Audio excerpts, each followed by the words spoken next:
We are going to call the meeting to order now. This is the February 28th meeting of the Budget Review Commission, and I'll ask for a roll call of attendees.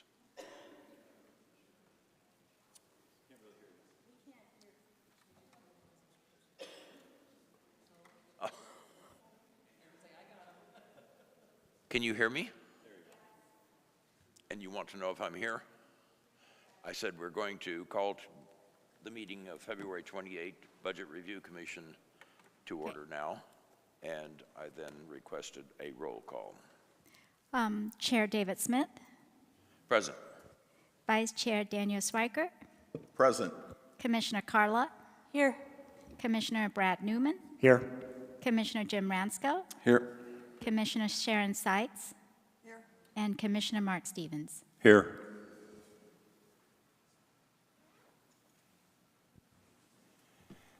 The first comment I'll make is that we welcome public comment, and usually I read boilerplate saying you can have 3 minutes and please be gracious and whatever, but you all know the rules.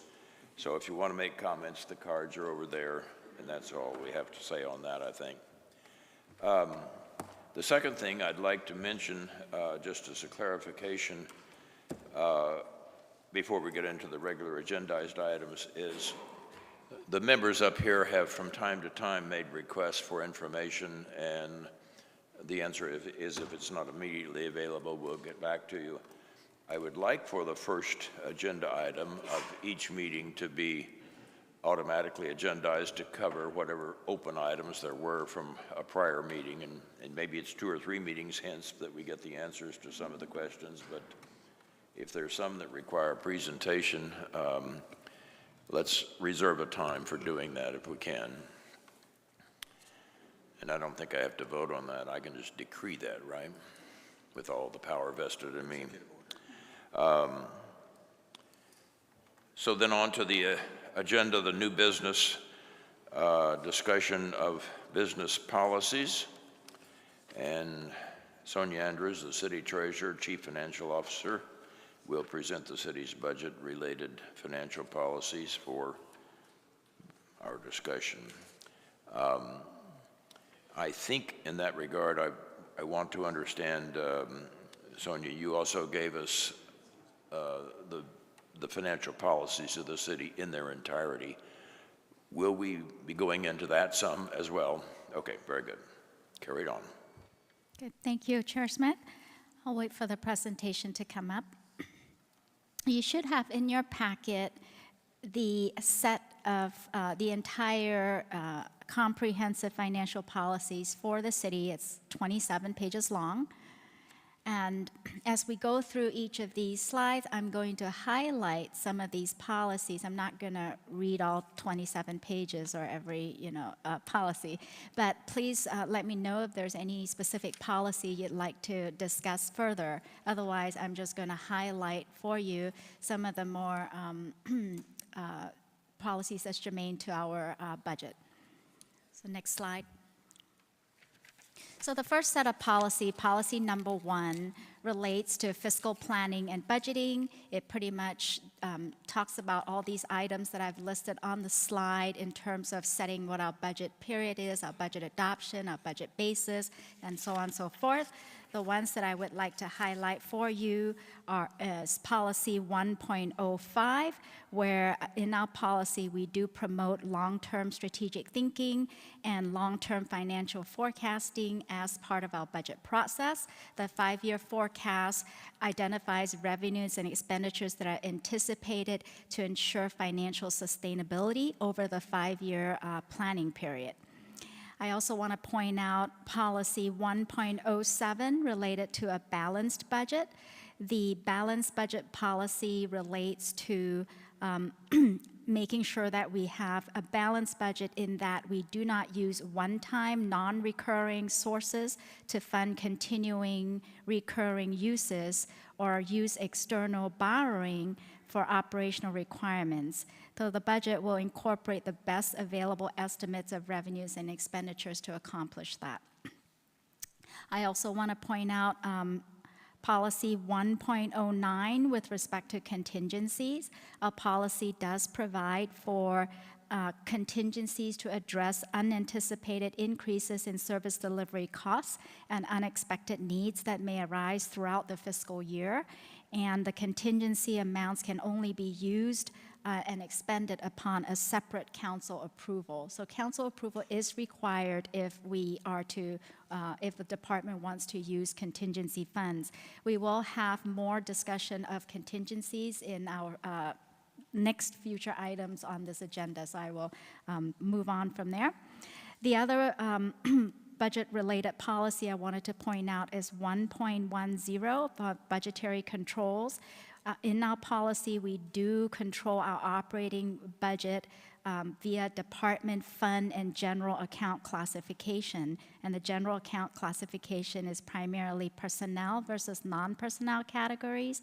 And for the capital budget, our budgetary control is exercised at the project level. So if a department wants to move budget authority from one project to another project, that requires city council approval. If we want to move funding from one department to another department, that requires city council approval. And likewise, if we want to move budget from a non-personnel category up to a personnel or vice versa, that requires city council approval. So that's what we mean by budgetary level control.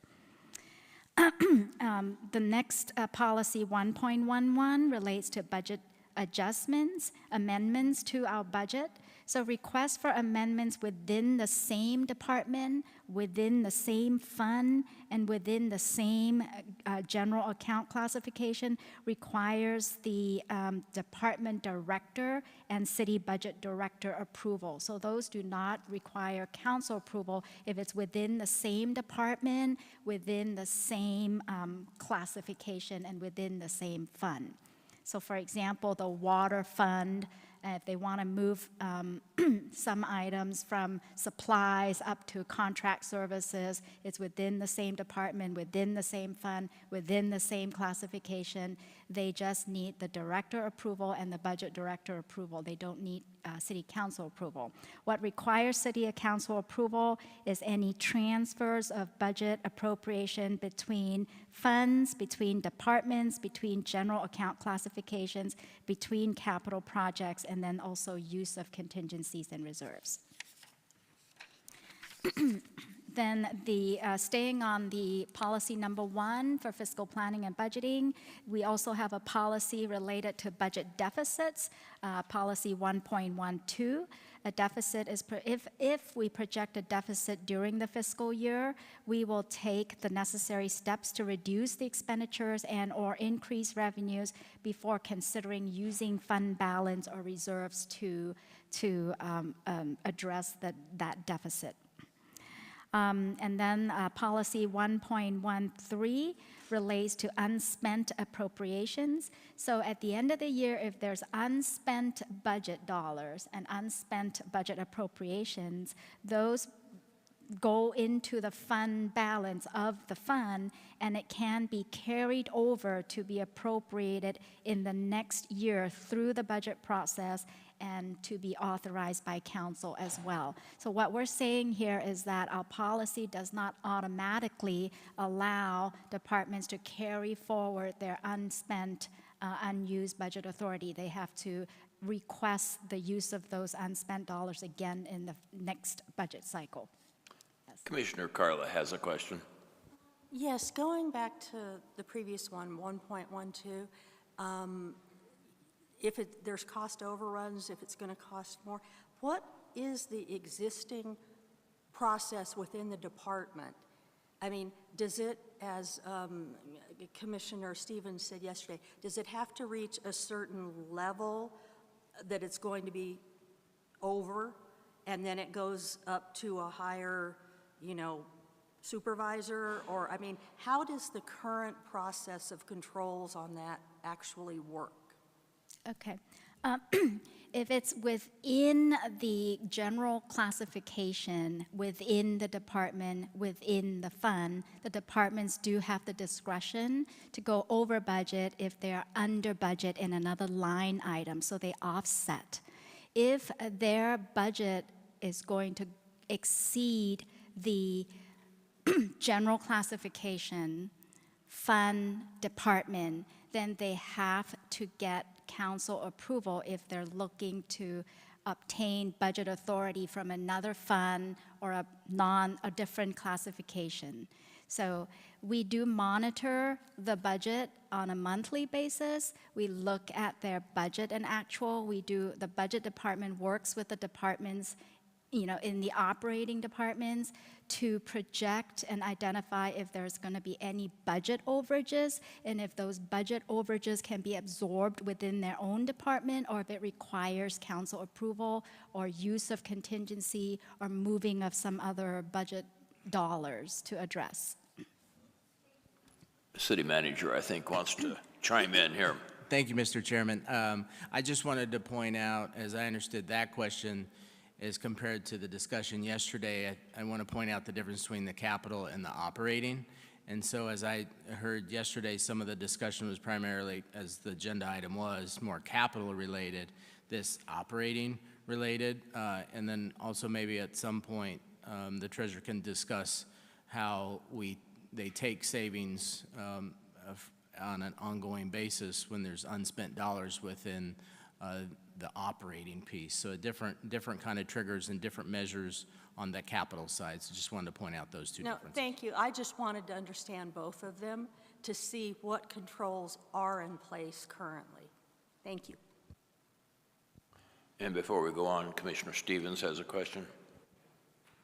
Thank you. Just drilling down a little bit on that. I'm a department director, and I've got some unfilled FTE positions that are going to cause me to go under budget. I also have additional needs of supplies in my area or small expense capital items to purchase. If I understand your 111 right, I can't without, okay. If I decide I'm going to fill a different FTE, I'm going to go under with one FTE, but I'm going to hire a new person. All I need is budget director's approval for that. But if I want to say, hey, I'm going to come under an FTE, I want to move some of my people budget over to supplies, that would require council approval. Is that right? That is correct. Any movement of budget dollars between the major classifications of expenditures requires council approval. Okay, and do you have some kind of de minimis threshold or something on that? I didn't see that in there, like, because you're not going to be going to council for $500, or are you? Is it that strict? That is correct, and usually for $500, they should be able to find savings to absorb that. So we would ask them to do that. We would ask the departments to do that. I realize you're probably going to march us through the financial policies in more or less this topical order. And should we chime in with specific questions from the financial policies themselves, or wait for this overview to be finished, or what is your pleasure? I think it would help if I go through the policy in its entirety. For like policy 1, I just completed that, and then you can ask questions related to policy 1, and then I can move on to policy 2. That might be helpful. All right, so finish policy 1. So if there's no further questions on policy 1, we can move on to the next slide. Well, no, I thought, I meant you should finish your review of policy 1, and you've done that, so now we have some questions. In the financial policy number 1.04, you talk about the requirement for performance measures. And are these performance measures part of the report to council at the end of the year? And do they measure things like efficiencies within the department and ways we found to do 3 jobs with 2 people, or what's meant by this? Or is that just a gratuitous statement that we have performance measures?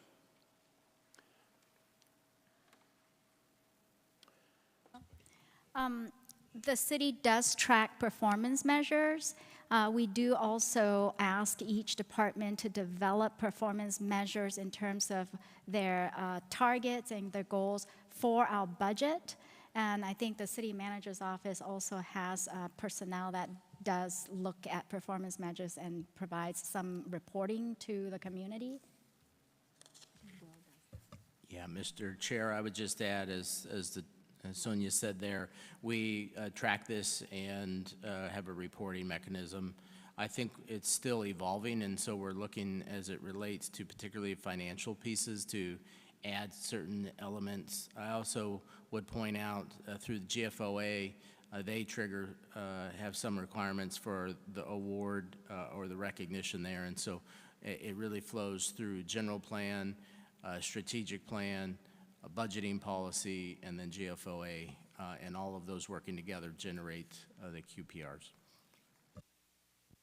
My reason for asking is that I know that as we make whatever recommendations we might make to council, we'll probably have a suggestion that they have a more robust reporting mechanism to evaluate instituted efficiencies in the organization, so we can see, is it always just hiring more people, or do we actually figure out a way to get along with fewer people in some places? While I have the microphone here, and realizing now that we're going to go through these financial policies topically on the screen, but in detail with what we have as our handout, I would like to refer back to your opening comments.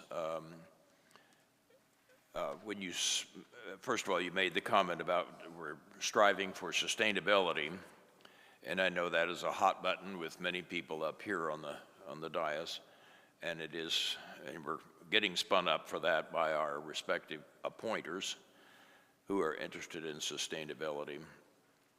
But in the introduction to the financial policies, the detailed document in first paragraph, it says we're going to try to take care of better service and world-class community and all that sort of thing, including provision and maintenance of public facilities.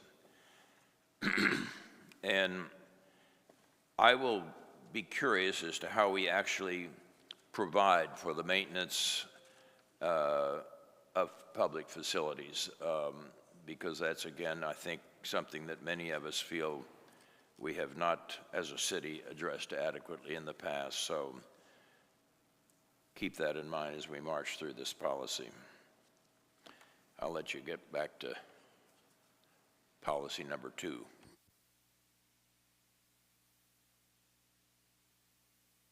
Okay, moving on to policy 2. Our policy 2 is pretty much most dedicated to our reserves and fund balances. We do have a presentation on reserves and fund balances in later on in the item, so I won't spend a whole lot of time on this policy other than just to let the audience and let the commissioners know that we do have an operating reserve policy for the general fund of 20% of operating uses, excluding transfers out and debt service. We also have an emergency reserve of 5%. In the transportation fund, we have an operating reserve requirement of 10%. And then the new park and preserve tax funds, we are requiring a 20% revenue stabilization reserve. And our policy also calls for reserves in our enterprise funds for water and wastewater funds of 25%, aviation fund of 25%, and solid waste fund of 15%. We also have debt service reserves of 10% for the GEO debt service. That is a state limitation that we can only carry 10% of reserves for the GEO bonds. And then for the non-GEO bonds, the excise tax bonds, we carry a minimum of 25% of next year's debt service as a debt service reserve. In our risk insurance fund for risk management of liabilities and workers' comp, we use an actuarial firm to calculate the level of reserves, and the Loss Trust Fund Board has adopted a 80% confidence level in terms of the actuarial projection of reserve requirement. And I think that's all I wanted to say about the reserve policies. If there's any questions on that.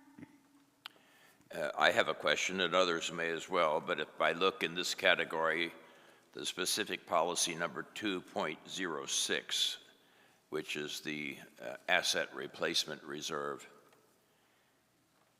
the policy says an asset replacement reserve may be considered if needed. Do we have, this again goes back to my maintenance question, I don't see a reserve anywhere for maintenance and repair of assets, and perhaps it would be here, but this is only, it may be considered if needed, as opposed to a finite policy. Chair Smith and Commissioners, some of the funds do carry an asset replacement reserve. So for example, for our fleet fund, we do have future capital replacement reserves. I think our water and wastewater fund also has some future maintenance, future capital reserves. The stadium fund has some future capital replacement reserves. Solid Waste Fund also has some future capital replacement and maintenance reserves. So it's specific to the different funds. Our aviation fund also has some future If I can capital interrupt you, reserves. I'm aware that we provide for replacing the cars and so on and so forth. I'm really talking about the things that we've been talking about, the replacements and repairs that need to be done on roads and buildings, the major assets, I'll call it, in the general fund. My point is this: if we don't set aside money for doing maintenance and repair and have some reserve to draw on to do those, then they never get done. And that may be what we've encountered for the past few years. City manager has comments. Thank you, Mr. Chairman. What I might also submit here, I concur with your thoughts, and I introduced a term yesterday, or a process or method that I have previously used that we may want to consider. I called it operating capital, and I may use a small example of, let's just say, a playground. It may be a small playground element that wouldn't be more of a significant capital project, rise to that level.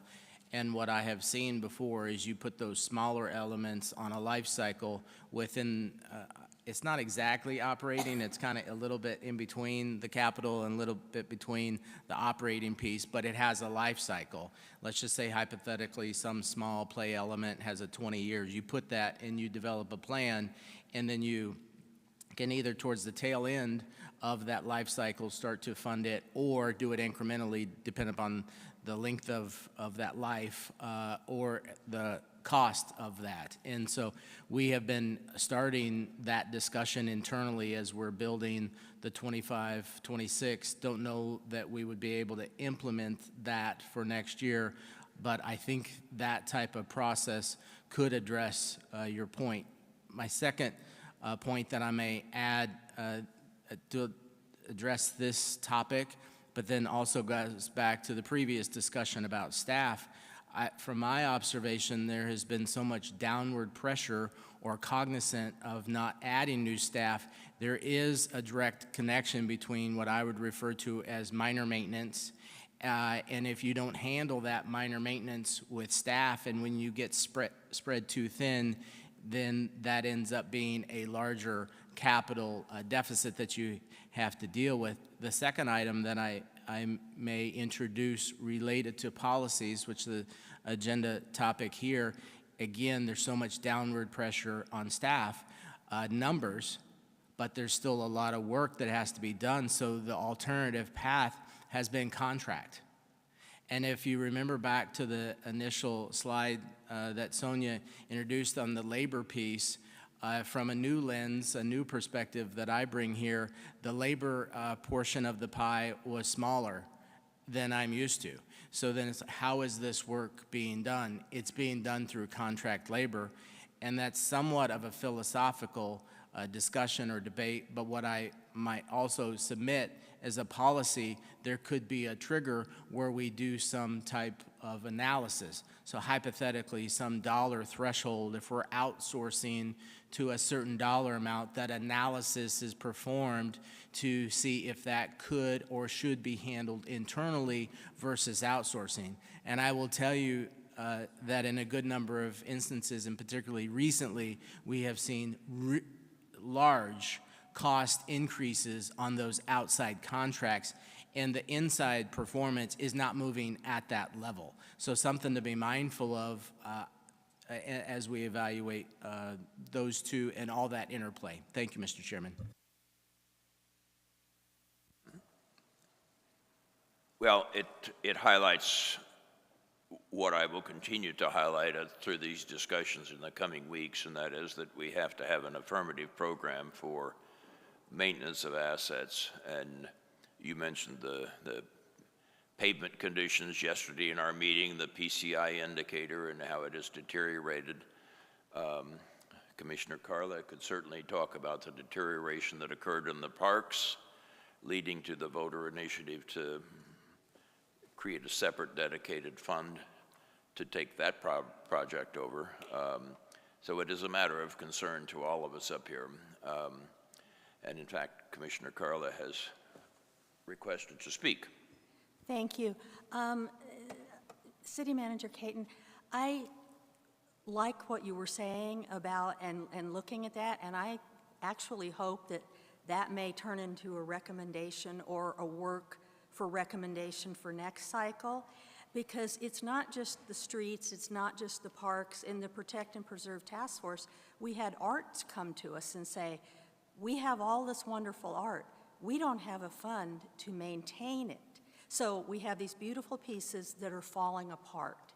And my question, follow-up question is, who makes the decision about whether or not a department has a fund for this minor maintenance, if you're calling it that? And how, I mean, could we pursue that the city has an actual policy where everybody who has something that's a city asset, you have to have a fund to maintain it? Mr. Chairman and Commissioner, I think that could be an area where a policy recommendation is made because, as I spoke about yesterday, maintenance takes a lot of discipline, and the way to enforce that discipline is through a policy. I think you're looking at a few staff members that have that discipline, but I think for the sustainability, to use that word, and the longevity, that's where you tie it in with your policy. I think the balance would be to not have, I think, maybe I'll use my interpretation of one of the commissioner's words yesterday, kind of a profit center. And so we have to be mindful of not having all these, I'll use the bad word in finance, it's called slush funds or something. We don't want those, but we still need to have money set aside for ongoing maintenance and reoccurring maintenance, and particularly if you don't do that on a regular basis, that large number that is eventually coming. So I think as staff, we could put together a couple thoughts on maybe the mechanism that might drive that, which would be a balance between allocating some funds, but not some dollars, not to use the other funds in budgeting, but dollar amounts, but not have 20 different ones, if you will. So some opportunity, some recognition of this, and come back with some recommendations. And maybe you just set up a new department of maintenance without any FTEs, of course, but Commissioner Seitz. Thank you. I'm on a different topic. Could you go into, well, let me say it this way. As I read this, reserves could be tapped first and then contingency, or could you explain the difference between reserves and contingencies, how they can be used differently or similarly? Yes, thank you. I can really quickly do a high level because we do have a full presentation on reserves and contingencies, which I will go into a lot more detail. But in general, the difference between reserves and contingencies is that reserves are for extraordinary events that are not part of your normal operations. So, for example, a significant catastrophic event that occurs or a major recession where revenues fall off and we need to dip into those reserves to continue and maintain our core services to the public. Whereas contingencies are for unanticipated unexpected expenses that come up in the normal course of operations. So for example, we had a larger than normal storm damage we didn't budget for. And so, or maybe there's a purchase that we didn't anticipate that we need, or some expenditure like excess overtime that we didn't anticipate. But they're not extraordinary events and they're not out of the ordinary. So we would use contingencies for those. Thank you. And Commissioner Schweikert, on some point, maybe not this one, but No, just going back, Chairman, to your comments about the deferred maintenance on things, and I just want to be supportive of the direction the city manager is taking. During our Preserve and Protect Task Force, as Carla remembers, I was pushing hard to get a little bit of money to protect the public art that is in the public right-of-way as part of that. We could never come to agreement on how to do that, but I am strongly supportive of the direction you're taking. that's all the requests to speak, so back to you. Let's move on to the next slide. So our next policy number 3 relates to expenditure management. A lot of these policies are repeats kind of the earlier policies in terms of our budget level control and in terms of the council required approval process for moving budget appropriations. One of the ones I'd like to highlight is 3.01C, where if there is a mid-year budget adjustment for any new ongoing programs that is initiated outside of the annual budget process, that requires the city manager approval as well as council approval, meaning the departments cannot just start a brand new program in the middle of the year that has not been budgeted for without proper approval. We also have in 3.01D what we call position control, meaning that through our budget process, if we approved 2,700 full-time equivalents, then that is the total number of full-time equivalents that we are authorized to have. So if there was a need for additional new positions, it either has to go through the new budget process or we have to give up a position in order to pay for a new position within the year. So we cannot exceed that total number of FTEs that's approved through the budget process. So that's currently our policy. The other policy is 3.01 under health benefits. Our policy is that we would administer our health benefit plan based on, in order to contain costs, based on a cost sharing between the employees and the city. And currently our health and benefit plans are about a 75-25% split.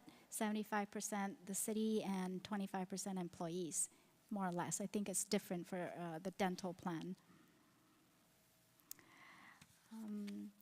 And then wanted to point out 3.02C with respect to funding capital projects. Our policy is to, in order for us to put a capital project into our budget, we will ensure that we have funding for the entire project, not just the first year of the project. So we will make sure that we set aside funds to cover the entire project if it was a multi-year project.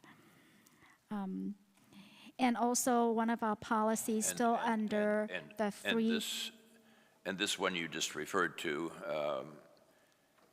also insists that we will have future operating and maintenance costs associated with the capital will be approved by the council. So there is some intent at the very outset to provide for maintenance. And again, somewhere along the line on many of the assets, it seems to fall by the wayside. But Absolutely. So, yes, I was going to mention that. So that policy also requires us to ensure that future operating and maintenance costs associated with the new capital project is forecasted and included in our operating budget and our 5-year financial plan as well. Also, any unspent funds for inactive projects or completed projects will revert back to the fund for which the original funding source came from. So we do not hold unspent or unused capital dollars in our capital budget, or unneeded dollars. In policy 3.02E, the pay-as-you-go, our policy currently requires that we pay a minimum of 25% of our capital improvement plan through pay-as-you-go, basically cash funding. That is to minimize our debt and make sure we don't just issue debt for the entire capital improvement program. Also, we have a policy in terms of cost increases for capital projects, where if costs to a capital project increases by the greater of 10% and $1 million, that increase in terms of whether it's an increase in scope or other cost increases will need to be presented to council and receive council approval. I have a request to speak from Commissioner Carla. Yes, going back to what you just read about the fact that in the policy, we already have something in the policy that says you have to, when it comes to capital, you have to account for future maintenance. So this may be a dumb question, but looking at what we just had to do for parks and looking at what Art says in our roads, where's the money going? I mean, if it's already budgeted in there and it's a requirement that it must be budgeted in there, how do we end up with having to make up for 30 years of parks maintenance? So I think that to answer that question, how we do that right now is, so let's take a fire station, for example. So when we have a fire station in our capital improvement plan, we make sure that the operating impacts in terms of the staffing required to staff the fire station, the custodial costs, the electricity costs, and all those costs are what we consider the operating impacts that we make sure that our operating budget can fund. We're not going to build a fire station and leave it empty because we didn't consider the fact that we have to pay for the staffing and the electricity and all the costs. But what I think we were referring to earlier on in terms of are we funding the future maintenance as this fire station gets old, are we properly accounting for the replacement and the repair and the Depreciation of the asset. Correct, the depreciation of this asset. And so this policy doesn't address that. This policy addresses the operating impact, like we're not going to have an empty fire station. We're going to make sure the operating of this fire station is properly forecasted and budgeted for every capital project. But what I think Chair Smith is making a point of is, what about the future deterioration of this facility? Are we properly budgeting and accounting and setting aside funds for that? Okay, thank you. I'll pick up on what she was talking about here. Because in fact, the financial policy does say future operating and maintenance costs. And I don't think any of us are quarreling with the fact that you have a budget put together that provides that we're going to have the proper personnel to man the station and, you know, heat, light, and water and all that sort of thing. But it's the inclusion of the phrase here, maintenance costs. And I think Commissioner Carla is asking if we actually have built parks in the city and provided for the maintenance of those parks, why did the Protect and Preserve Task Force find them in such shape as they did in their studies requiring remedial taxation? I might introduce a term, and I obviously newer to the community, so wasn't a part of that lengthy discussion, but I might introduce a term here, replacement. So let's just use the park. One could interpret the maintenance that we would mow the grass and pick up the trash, and so therefore, one could argue that that's meeting the obligation.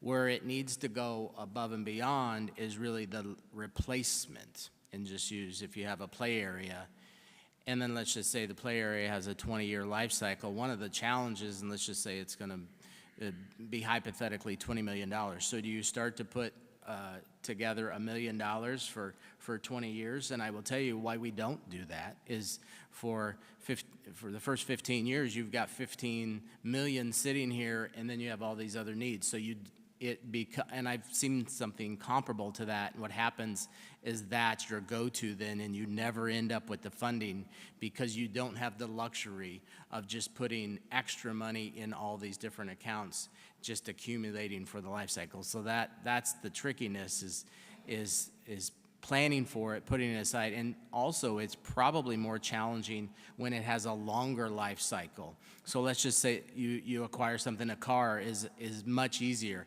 You know it's gonna be 5 or 6 years, just using that as an example. So you start from day one with that replacement.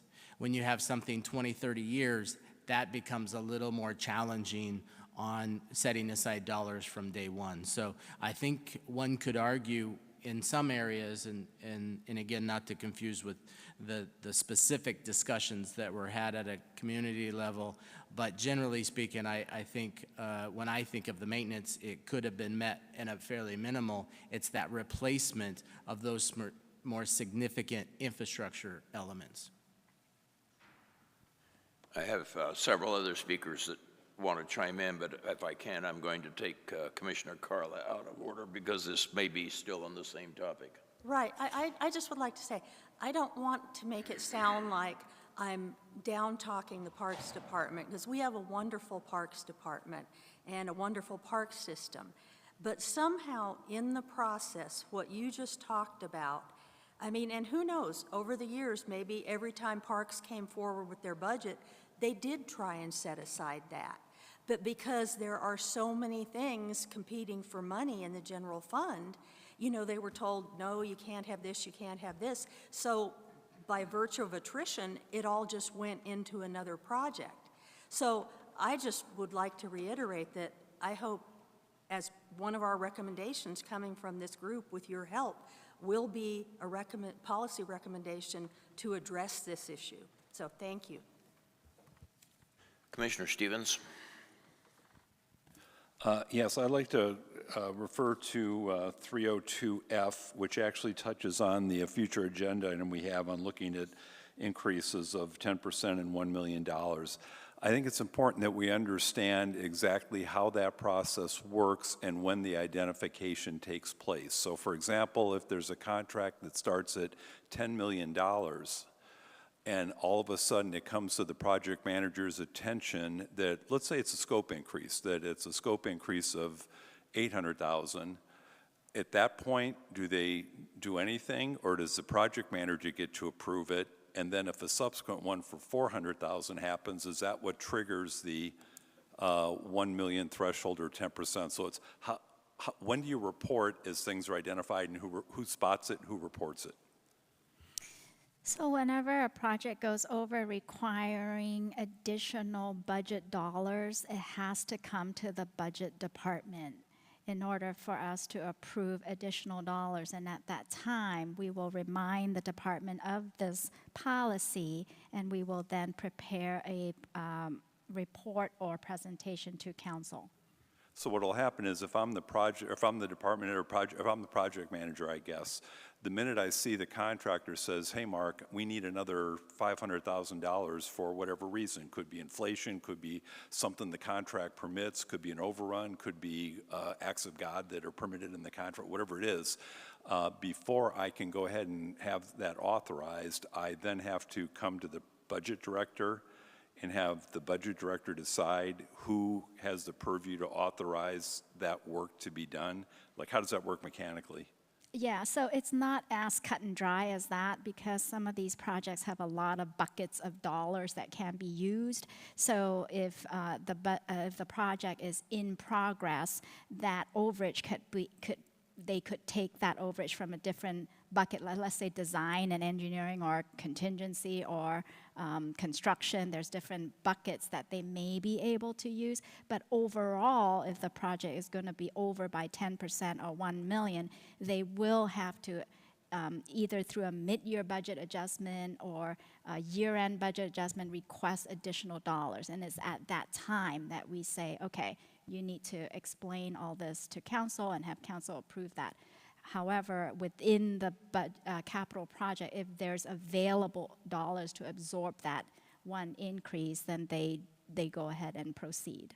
Okay, I'm almost done, and I looked at all these policies, and this is my only other question. So if I were to, like you're putting together something for us on the other agenda item, if I had a project at the start of this fiscal year that was $10 million, and as of now it's at $13 million, will there be approvals that were put before council on those? That's total project. I understand your thing about within pieces of a contract. Would there be approvals at council covering that $3 million? And what I'm after is I want to make sure there aren't little things that somehow get approved that in total could get over the threshold and get around this policy. I think what I'm going to have to do is once we pull the actual projects to share with the commissioners, we can walk through some of these. Okay. If I may, Mr. Chair, just add to the discussion, and I mentioned this earlier, and it tangentially related to the question. I think what we've also seen a lot of, and I think quite frankly seen more of, which has caught some exposure in the community, is when we've put in an estimate into the budget, and then we go out and get bids, and then the bids are over the estimate. So just a little introduction of one of the interesting things we do here, and there are lots of positives to adopting a 5-year because you can spread it out. One of the challenges is you're more held to that number. An alternative, the number for the capital, an alternative is to just budget for the next year. And then the rest is fluid, let's say. So you're adopting 1-year capital. You have a 10-year look. I'm used to a 10-year look, but you're really adopting one at a time. That's why it also looks like our number is so large, because it's all of the 5 years cumulative. But my main point in bringing this up is that in many instances, using the 10 million, what has been identified was 3 years ago, we put in the budget just a hypothetical at $10 million, and now the $10 million is not realistic at all. It's a budget, it's an engineer's estimate, I'll use that, or a project person's estimate. Then we go out to bid at contract time, and it comes back in at 15. Then we stand here and say it's 15, it's not 10, and we only have 10 million. So then people say that's an overrun, and it was just a miss, not just, but it's a miss on the estimate in the budget. Then what you're specifically speaking to is when we have a contract, and then there's the escalation through the contract amount. What I have seen here is most of the times the contingency will pick that up, and you really shouldn't have too much scope creep at that point because you're really changing the project, and then that gets us into a procurement situation. If we change it more than, let's just say 20%, then we should have bid the project differently. And so taking a look at those increase in costs, I would call it, in two independent challenges for us. Okay, so then on what's this telling me, when we see our list of projects you're going to present that are going to come to the billion or so or whatever they're going to come to, it's going to be a mix of things that are project estimates because you haven't fully contracted it yet, or it'll be things that are part contracted, part estimates. And then I guess the only thing that concerns me a little bit, so if there was a $21 million contract that was going to be $7 million a year for 3 years, we could actually be going over, and the person can be spending the money, having you send work orders out and everything, and then it's 2 years later and we don't have a sense that we've been running over? Or are you doing updated estimates to complete so that you're identifying when it looks like you're running over to bring approval to council? So that's probably the biggest question. Are there realistic, good estimates to complete on longer projects so you can flag when you're running into trouble? I would say absolutely, that we have the milestones that are completed, and I'll just use rough percentage. Project managers watching that, and you're not gonna be, I'll exaggerate to prove the point, you're not gonna have 75% spent and 25% completion. We track that really closely so that we don't get into the situation. And just use the 7 times 3 as a great example. We'll come in and we will have had that bid, and it will be the 20, it'd be $21 million with contingency within that 21. And then also what you end up having is when you start off a project, your contingency percentage is larger, and then as you get through your risk period or through the potential uncertainties, then that contingency is going to get much smaller. You could release that, not hold that back, as many people know that work with capital projects.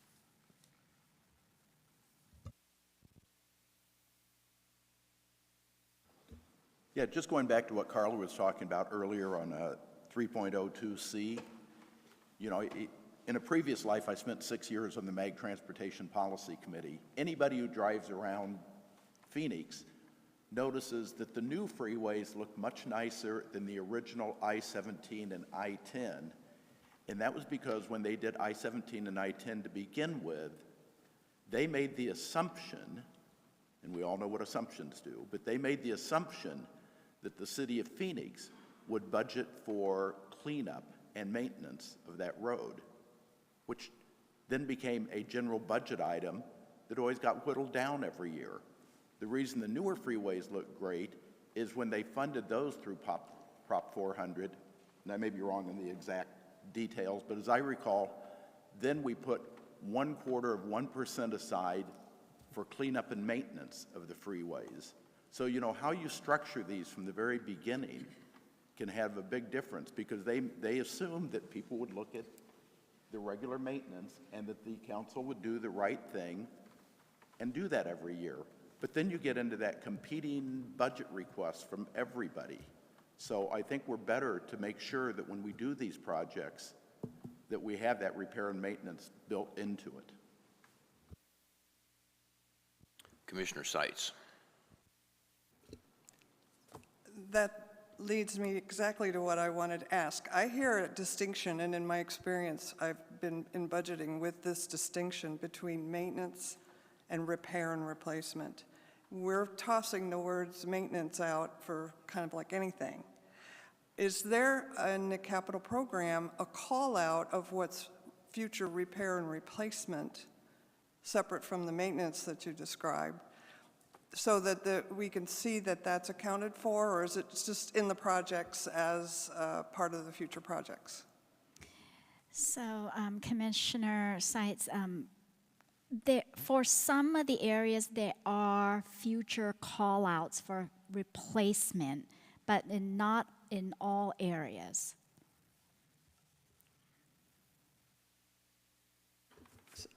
I would ask, it might not be easy, if we could try to use the terminology of maintenance as you've described it, I think, versus the repair and replacement kind of capital cost.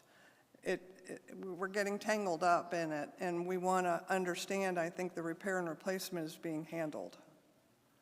Absolutely. So going back to making it clear, I think the policy 3.02C addresses maintenance costs and not replacement costs. So whenever we identify a capital project, we do make sure that the operating and maintenance costs are projected and included. And if this commission wants to recommend us including in a policy that we also factor in replacement costs as well, that would be back to under the reserve policy, where it was policy 2.06, where we do say an asset replacement reserve should be considered. And that is where there is currently no specific requirement to do so, other than just leaving it up to the departments, and or if there's something that comes up that we see that we need to do so. So maybe we need to tighten up that policy and require specific replacement reserves. And that's very clear, thank you. What's not clear is maintenance versus repair.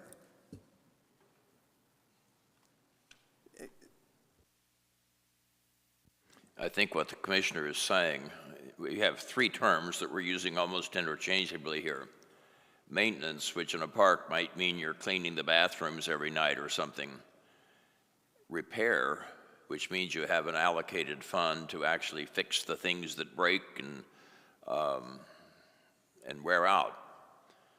Replacement is not necessarily something that you would have a reserve for. That's, in a sense, a new park and a replacement of the park altogether.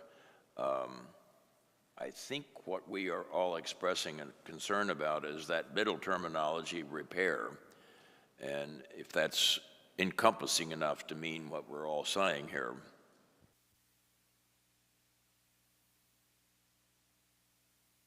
Commissioner Newman, get us out of this. Okay. Thank you for your explanations, and I think there is this missing category in here, and I view it as capital depletion. It's repair. There's normal annual repair and cleanup in the roads and things like that. There's the big investment that goes in there, but it's the replacement of the capital because you wear it out a little bit at a time. I'm thinking in terms of, we take our aggregate assets of the city, every year we add a little bit more of new hard assets, water projects, things like that. But there's a certain percentage of that that is going to wear out on average every year. If we went through and applied depreciation schedules to each of those major assets and then say, okay, in aggregate, what percent of our billion-dollar budget should be dedicated to just ongoing replacement? And this, these 3 years, the water plant needs to be replaced, and then we need a major highway replaced, and those things. I mean, it's a big capital analysis, but it seems like that's the missing link for me, and that was, and there are three categories there, but it's this capital replacement piece, and there's just an ongoing set of projects, and you have to think about them differently. There's new things that Carla may want or whatever, but then there's things that we just have to fix because a few years ago Brad wanted that, and now we have to replace it. So I think we have to think about it that way, and that seems like the missing link in our policy for me. Does that make sense?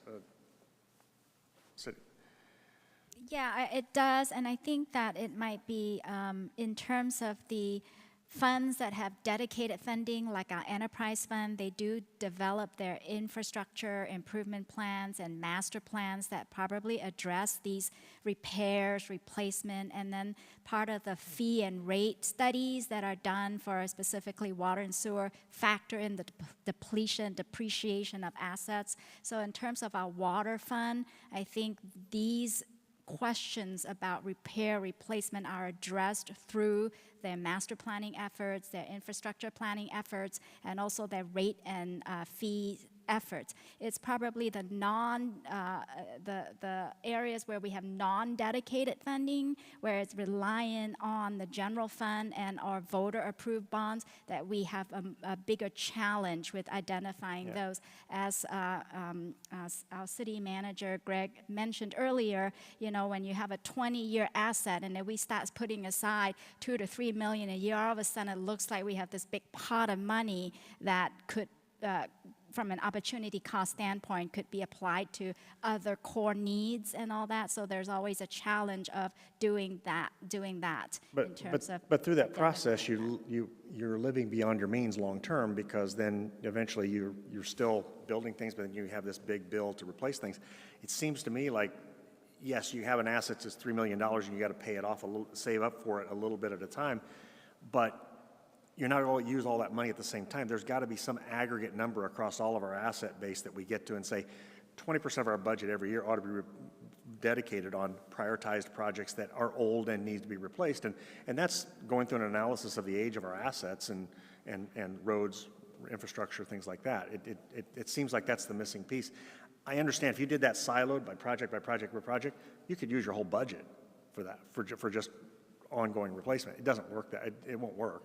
But a certain portion of it dedicated to that, and then a prioritized separate discussion of here's the projects we can add to the capital base this year or the next 3 years, but then here's what we got to do in that unit of time each year to replace what we built 15 years ago.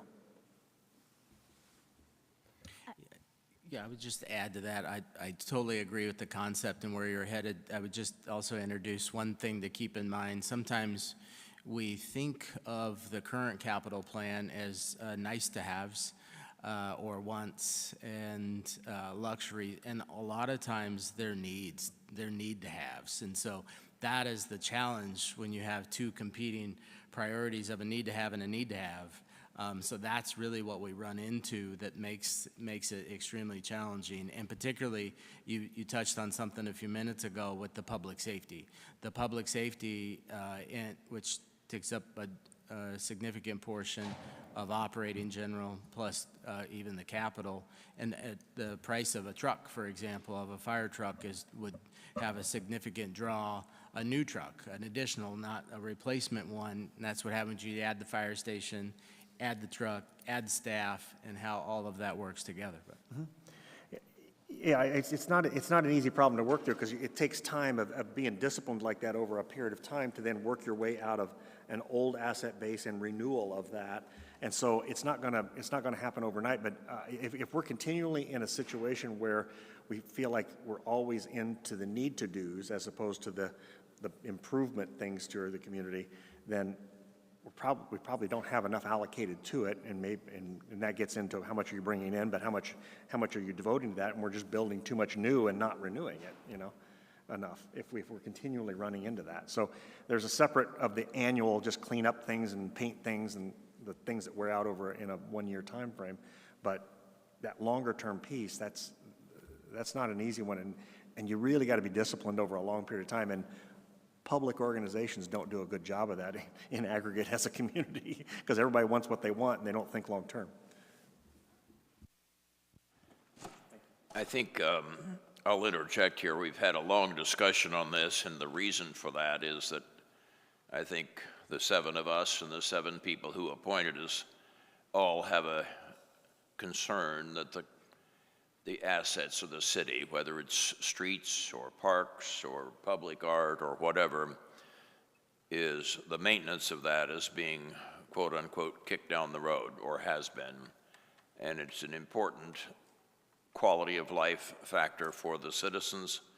And equally, it's an important feature of how we try to attract tourists to our premier city.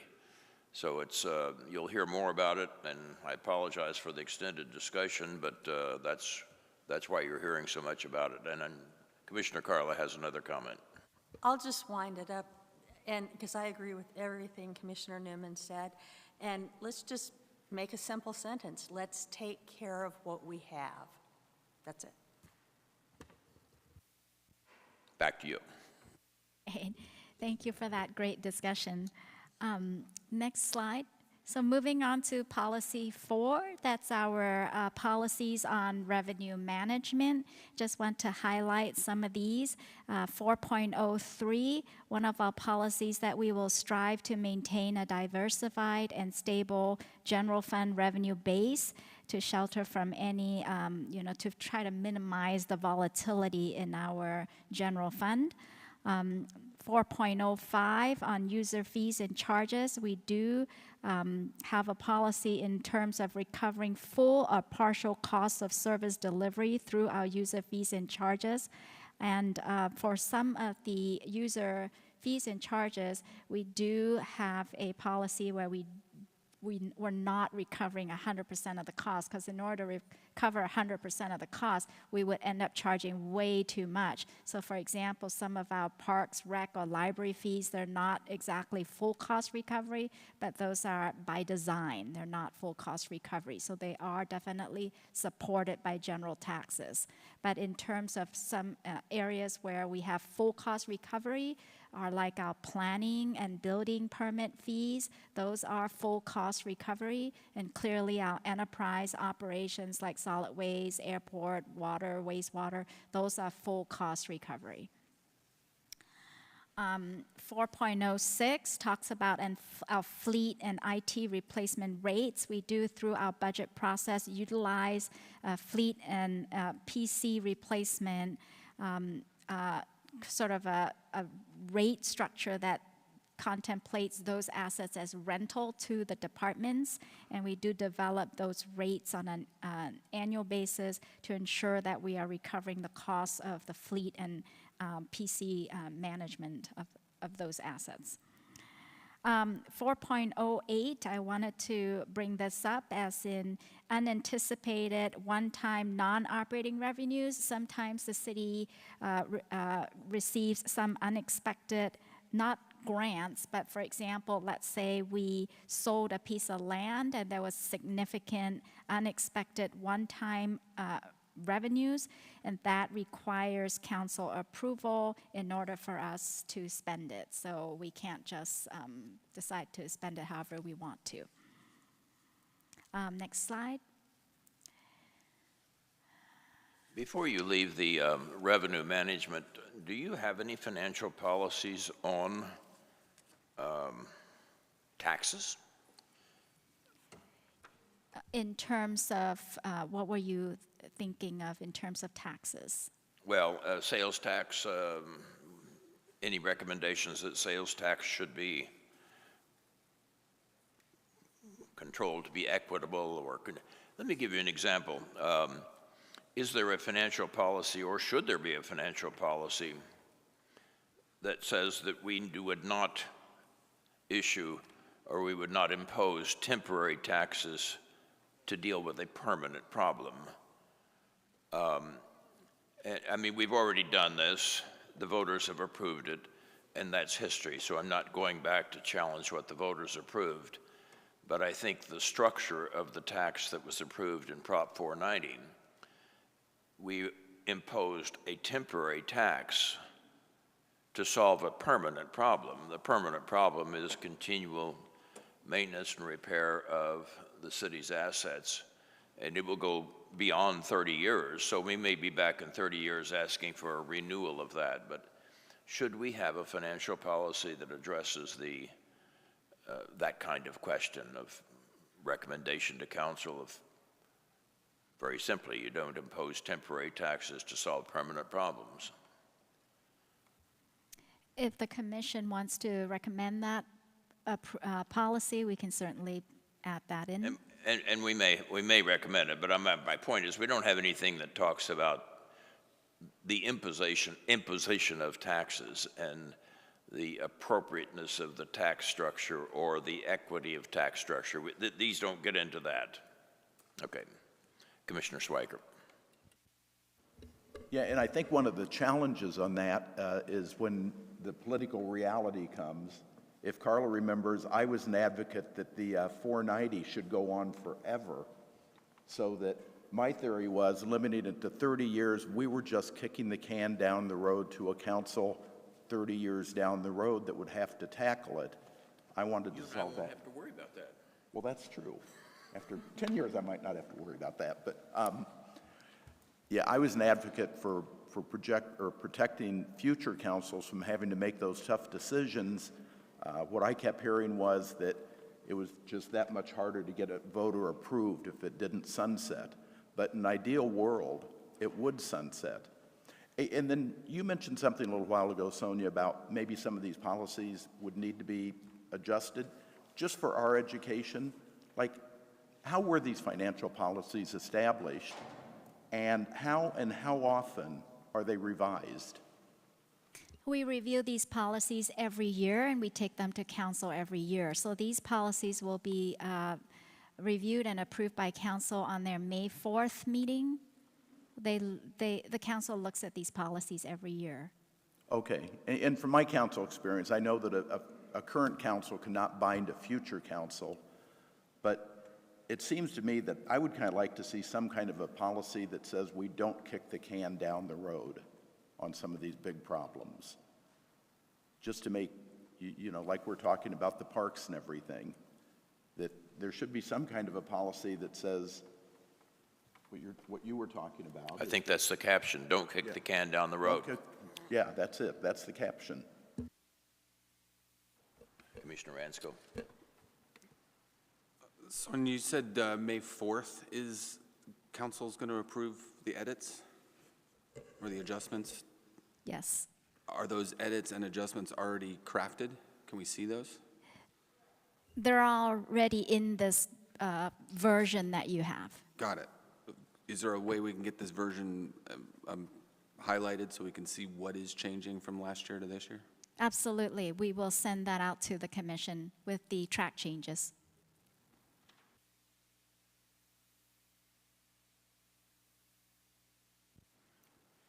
Sonia, back to you. Okay, moving on to policy number 5. That's our policy on grant management, and the only one I want to highlight is our policy makes sure that any match requirement or any additional funding requirement necessary for us to receive the grant is identified and communicated with council. And also policy 5.03, that we would avoid using and relying on grant funding to support ongoing operations. And that is sort of a policy for grants that are one-time grants and not necessarily the formula grants that we receive on an ongoing basis. Okay. Next slide. We do have a policy on capital asset maintenance and replacement, and 6.02 talks about establishing ongoing source of funds to provide for and avoid deferral of critical capital asset maintenance, repair, renewal, and replacement needs. So is that the policy that the commission basically talked about, not kicking the can down the road? So that is the policy on that. And 6.03, where fleet and equipment reserves are determined as part of our annual budget process as well. I think you're right. 6.02 indeed addresses the question that we spent so much time talking about. I read that and I felt like it was an aspirational statement as opposed to something with meat on the bones. I think all of us are looking for something that has more meat on the bones. This struck me as we will play nice with others or something, but I don't know how you implement this other than just saying we'll try to do that. And so you're right. This is the section we'd like to see beefed up with actionable items.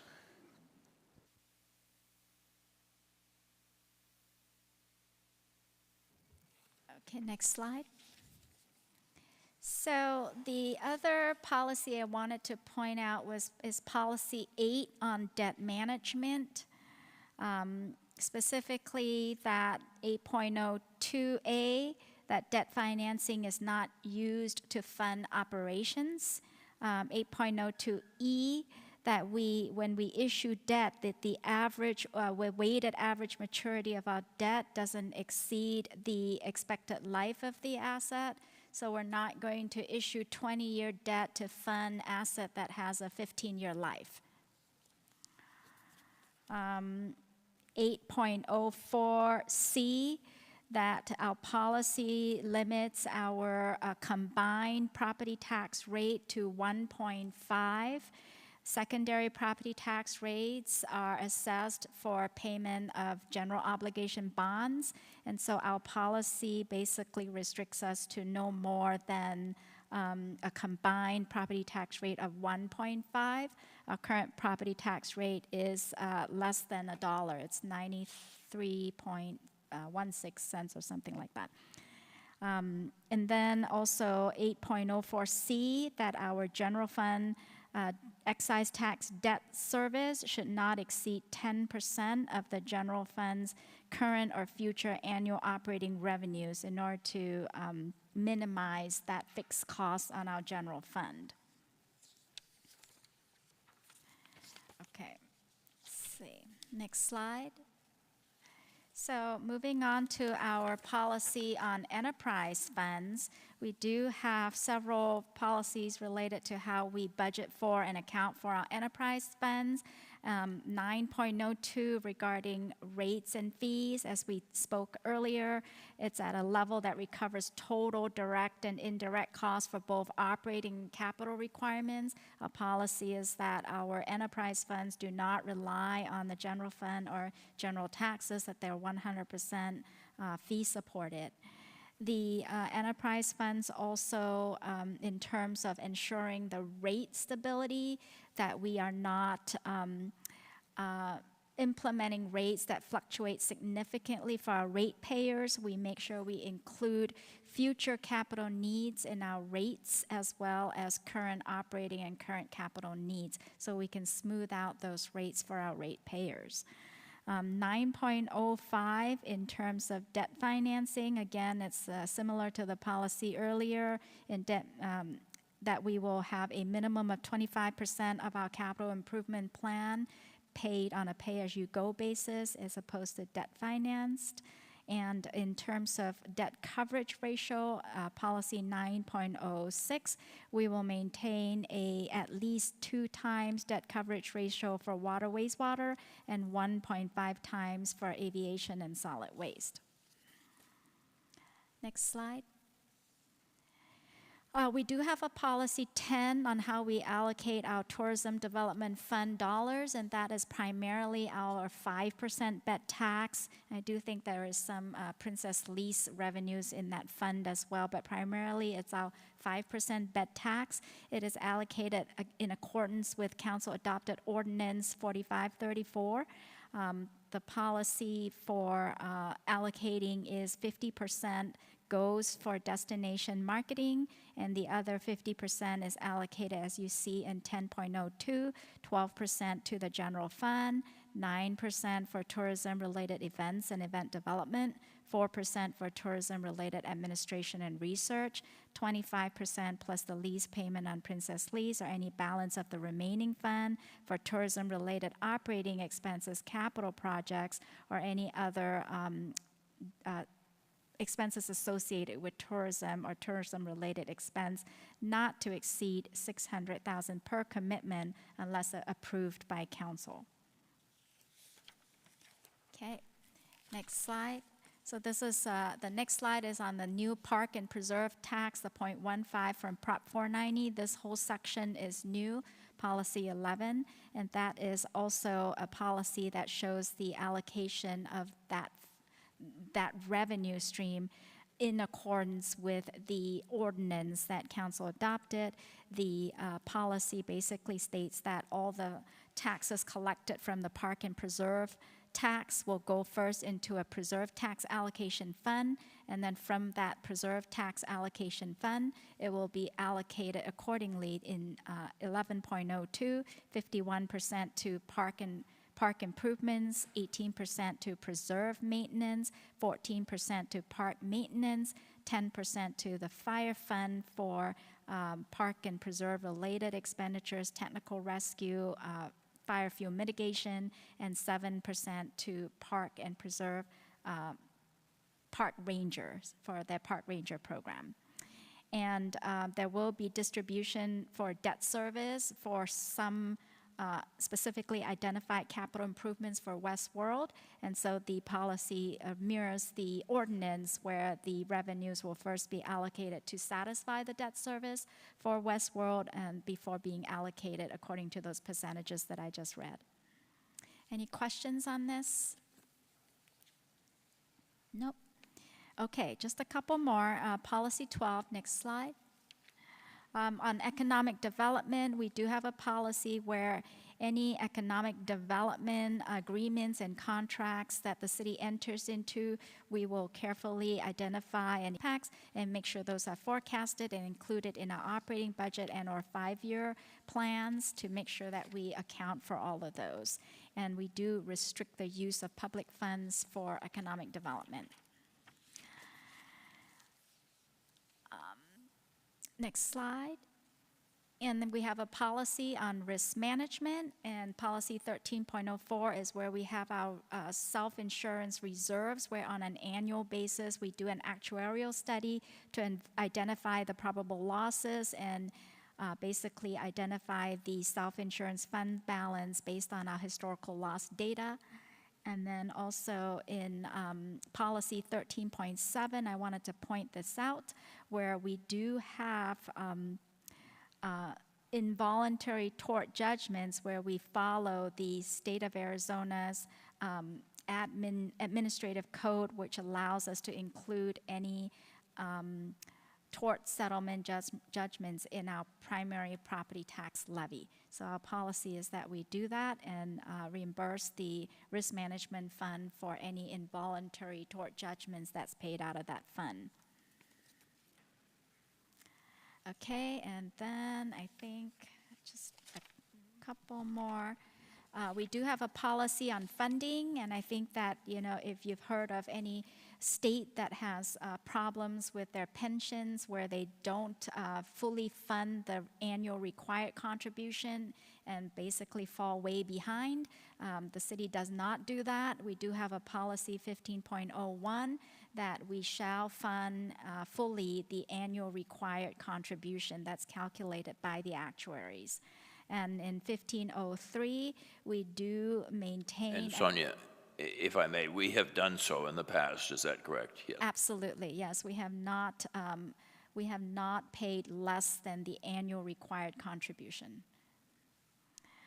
Also, we have a policy that ensures that we maintain an acceptable level of funded status, and if it falls to an unacceptable level, that we make additional contributions above the annual required contributions to bring the restore the pension plan to an acceptable level of being funded.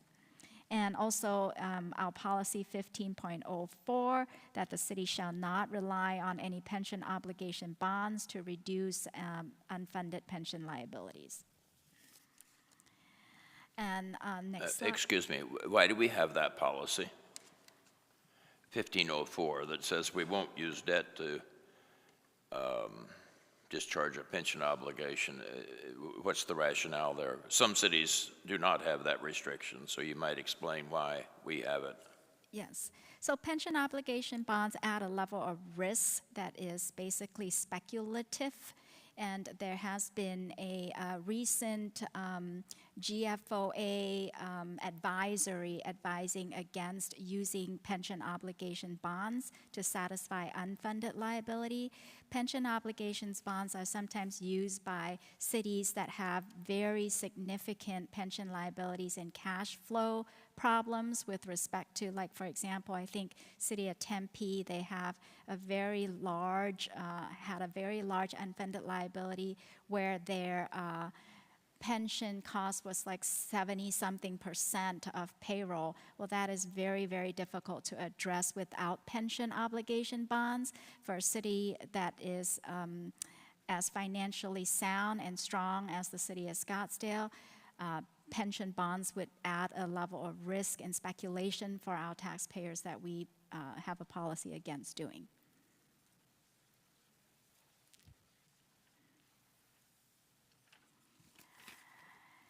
So next slide. So the final slide is we do have an appendix called our budget governing guidance. They're not part of our policies, but it's certainly how we put our budget together, and we contemplate these 5 items. The first item being how we fund the general fund, the capital projects that do not have dedicated funding. We look at anywhere from 25 to 50% of the unrestricted portion of our construction sales tax. We use that for funding of capital projects that do not have their own dedicated funding. We take 100% of the general fund interest earnings and any additional funding as we recommend through the budget process. And number 2, we also look at operating surpluses at the end of the year that we do not need for any other reason. We also consider those as one-time that can be used for the any general fund funded capital, which we can also put into our budget process to fund capital. The general fund does make a transfer to the benefit healthcare self-insurance fund to provide healthcare benefits for sworn public safety accidental disability retirees. We also fund our transportation capital improvement projects with our, any surpluses in our transportation operating fund. And also, we have a budget guidance where the 0.2% transportation sales tax, we fund at least 50% of that sales tax is transferred to our transportation capital for transportation capital projects. Any questions on that? I have none showing. If anybody wants to make summary comments or summary questions, why, now is the time to do it on these financial policies. Commissioner Stevens. Yeah, I just want to make some comments and ask my colleagues here some thoughts. We've just gone through an hour and a half, and we've hardly covered anything on the agenda as far as what we need to get through. I'm wondering if we need to reconsider exactly how we're going to be doing things. Couple of thoughts. One is, we talked about things that could be recommendations, and everyone has some great observations. I am personally keeping my own list of things that I think could be recommendations. One view is, why don't we all keep our list? And then in a month or so, or at some point, let's have a meeting where we talk about all our recommendations, and that might become a report to council on the results of the committee. So just think about that as a possible. I am keeping my own list of recommendations.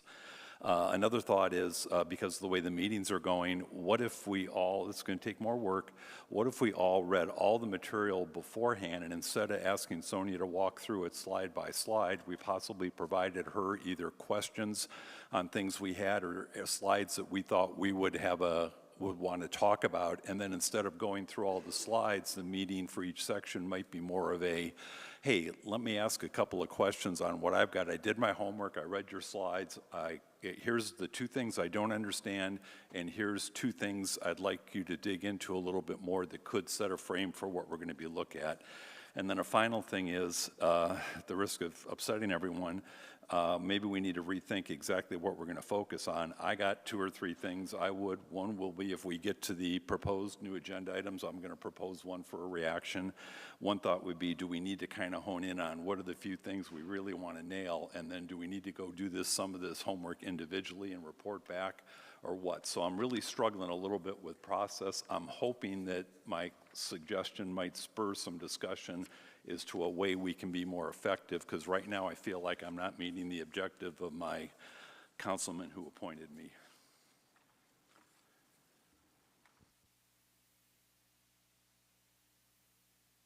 Nope. And if you want to just ignore it and go on, you can do that too. The silence is deafening. I think it is a good suggestion for us to keep our own list of things that we might like to explore further or whatever. We can't share those amongst ourselves outside the meeting without violating the open meeting law. We can certainly send them to Sonia, and she can at some point accumulate those, and we'll have a discussion of those items. I suppose you can copy me on it, but you can't copy the whole group. Commissioner Carla. I think we all have our lists, and I agree, somehow we have to get through this in a more expedient manner, because we're not even going to get to pensions today, and that's something some of us really want to discuss. My only concern about what you said, and I agree, got to be a better way to balance it, is a lot of what Sonia's going through is helping the public that's not here, that's at home, understand what we're doing, what we're going through, and why. And, maybe we need to look at suggestions, to meet somewhere in the middle. Because, yeah, we're not going to get through anything if we keep doing it like this. Agreed. I do think the city attorney wants to weigh in on something. We have to listen to him. Thank you, Chair and members of the Commission. Certainly, individual members of the Commission could communicate directly with Sonia, the City Treasurer, regarding items and ask questions. You just need to make sure that you don't discuss outside the meeting in a manner that would constitute a quorum of the public body. Remember, a quorum is 4, so just keep that in mind when you're doing your work and your research. And in what may be a final comment, I do apologize for the length of time we spent on this, but I think it's an important area. These financial controls are the restrictions, the guardrails we have in place already in the city for making sure that we're spending taxpayer money in a judicious and equitable manner.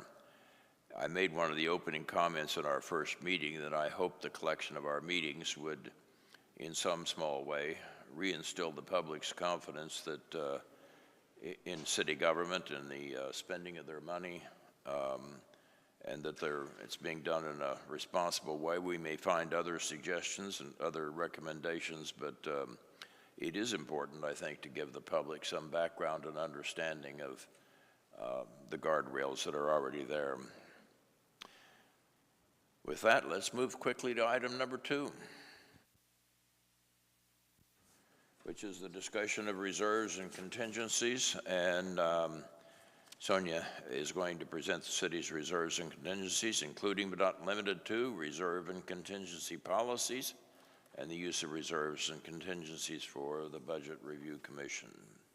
Commissioner Neiman would like to make a comment before we do that. Just a point of process here. If we are limited on time, which is more important, pensions or contingencies? And I don't know if we can flip those in the agenda, but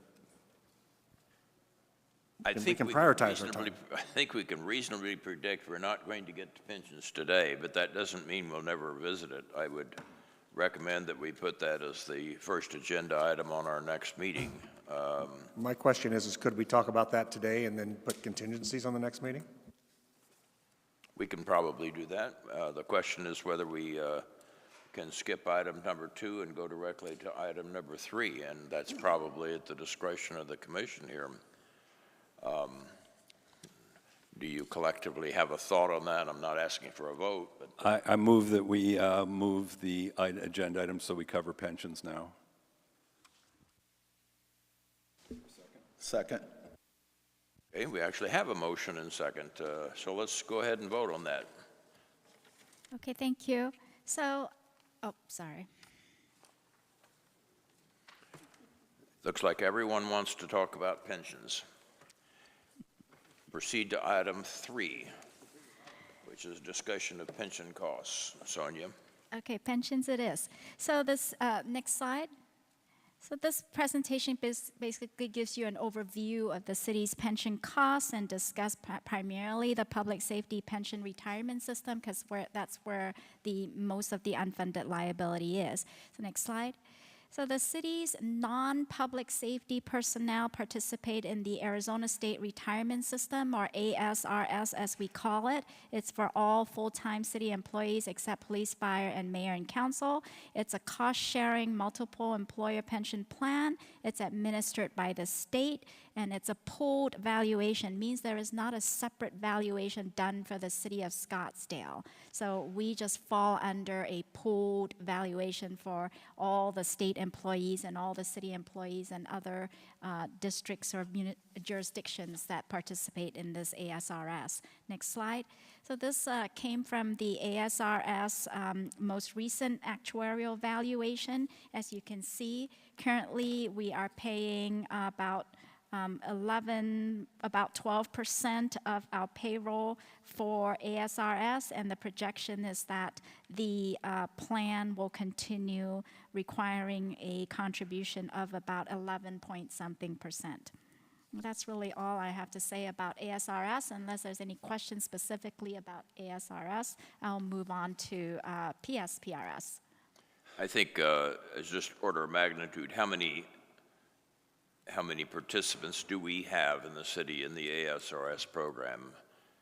And I think I'm asking active FTEs and retireds and, some number of people who have left employment but still have vested interests in this. Do you happen to know that number? Yeah, I don't have that on the top of my head, but we will get that for you. Commissioner Carla has a question as well. Yes, I have a question. How safe are state pension plans from monkeying from the state legislature?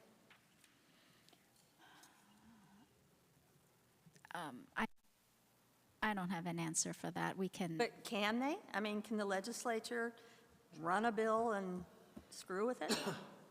No?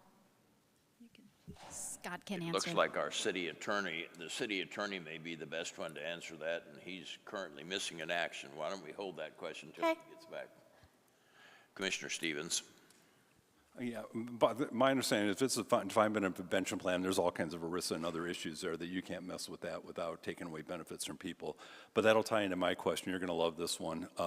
Do we have to have all of our employees involved in this, or can I, with a view towards a recommendation to council, consider having new employees be part of a defined contribution plan as opposed to a defined benefit plan if that was in the best interest of the city? Mr. Chairman, Mr. Stevens, my understanding is that all employees must participate in the ASRS system as currently constituted, and there are no other options for DC-type plan.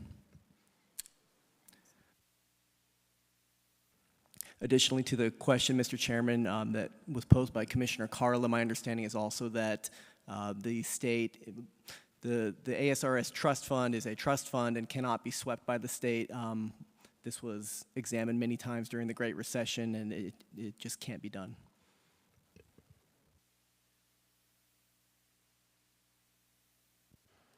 Go ahead. Next slide. So for the public safety personnel, we have the PSPRS, and it's an agent multiple employer plan. It is administered by the state PSPRS system. It does have separate valuations for each employer, so the city of Scottsdale has its own actuarial valuation for the police and fire PSPRS plans. So next slide. So this is some history about PSPRS and explanation of the problems that PSPRS faced. PSPRS used to have what we call a permanent benefit increase instead of a cost of living adjustment that started back in 1986. And the permanent benefit increase was pretty much allowing the benefits to increase in a fixed amount every year. And so in 2001 and 2002, there was the dot-com investment losses, and then also in 2008, 2009, there was the Great Recession investment losses. So those two global losses significantly impacted the PSPRS plans and their investments. Also, it was discovered that there was a lot of inaccurate actuarial assumptions, like, for example, the actuarial assumptions did not contemplate the permanent benefit increase. It used outdated life expectancy tables, and it had very unrealistic assumptions of investment returns and payroll growth. So based on those actuarial assumptions, things had to change. Next slide. So in 2011, PSPRS tried to reform the system and the plans, and it failed due to some lawsuits. In 2016, there was a more successful reform effort. It changed the plan design and introduced what we call a Tier 3 employee. So all the employees, police and firefighters hired after July 1 of 2017 and now under a new Tier 3 plan. It also replaced the permanent benefit increase with cost of living adjustments, and they changed the actuary and also phased in some of these actuarial assumption corrections, like, for example, updating the life expectancy tables, reducing the investment return assumptions. They lowered it from 9% to it is currently at 7.2%. They also reduced the payroll growth assumption. The original payroll growth assumption was 5.5%, and now it's been reduced to 2%. And they've also replaced their board and administrator and investment manager. So all of this reform happened in around 2016, 17. Next slide. So as a result of the...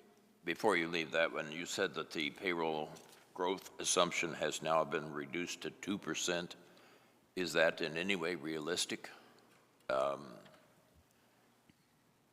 And I think what might be informative perhaps for the commissioners is to understand what the payroll growth has been for our membership. I'm confident it's been greater than 2% a year. Is that per person, 2% assumed growth in earnings, or? So the payroll growth assumption is not salary growth, is your total compensation growth. And the compensation growth is, there's variables. It's not just the market and merit adjustment and new hires, but also attrition and vacancies. So when you look at it in totality, the payroll growth is growing at a lower rate than what the merit adjustment is and new hires are. We can go back and look at our payroll growth. Our total payroll growth has probably been at about 2%-ish, but we can certainly look at that and get you the exact numbers. I'd like to see some kind of chart of what it's been for the past 10 years or whatever. But 5.5% was definitely on the high end and not realistic. So as the actuaries are projecting that our payroll is growing at 5.5%, and if it's only growing at 2%, we're underfunding the plan. Commissioner Swiker.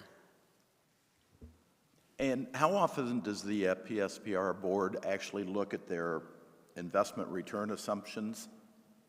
Is that 7.2, are they meeting that number in investments, or is this something that's going to come back and bite cities down the road if this is not an accurate assumption? I am not sure how often they look at it, but they do report their annual investment returns as part of their annual reporting, and I do believe the board receives, detailed investment reports to see if they align with their 7.2%, and they do make decisions as a board, as a PSPR's board. And you, as being the chief financial officer of Scottsdale, do you have input on that when they have discussions about that?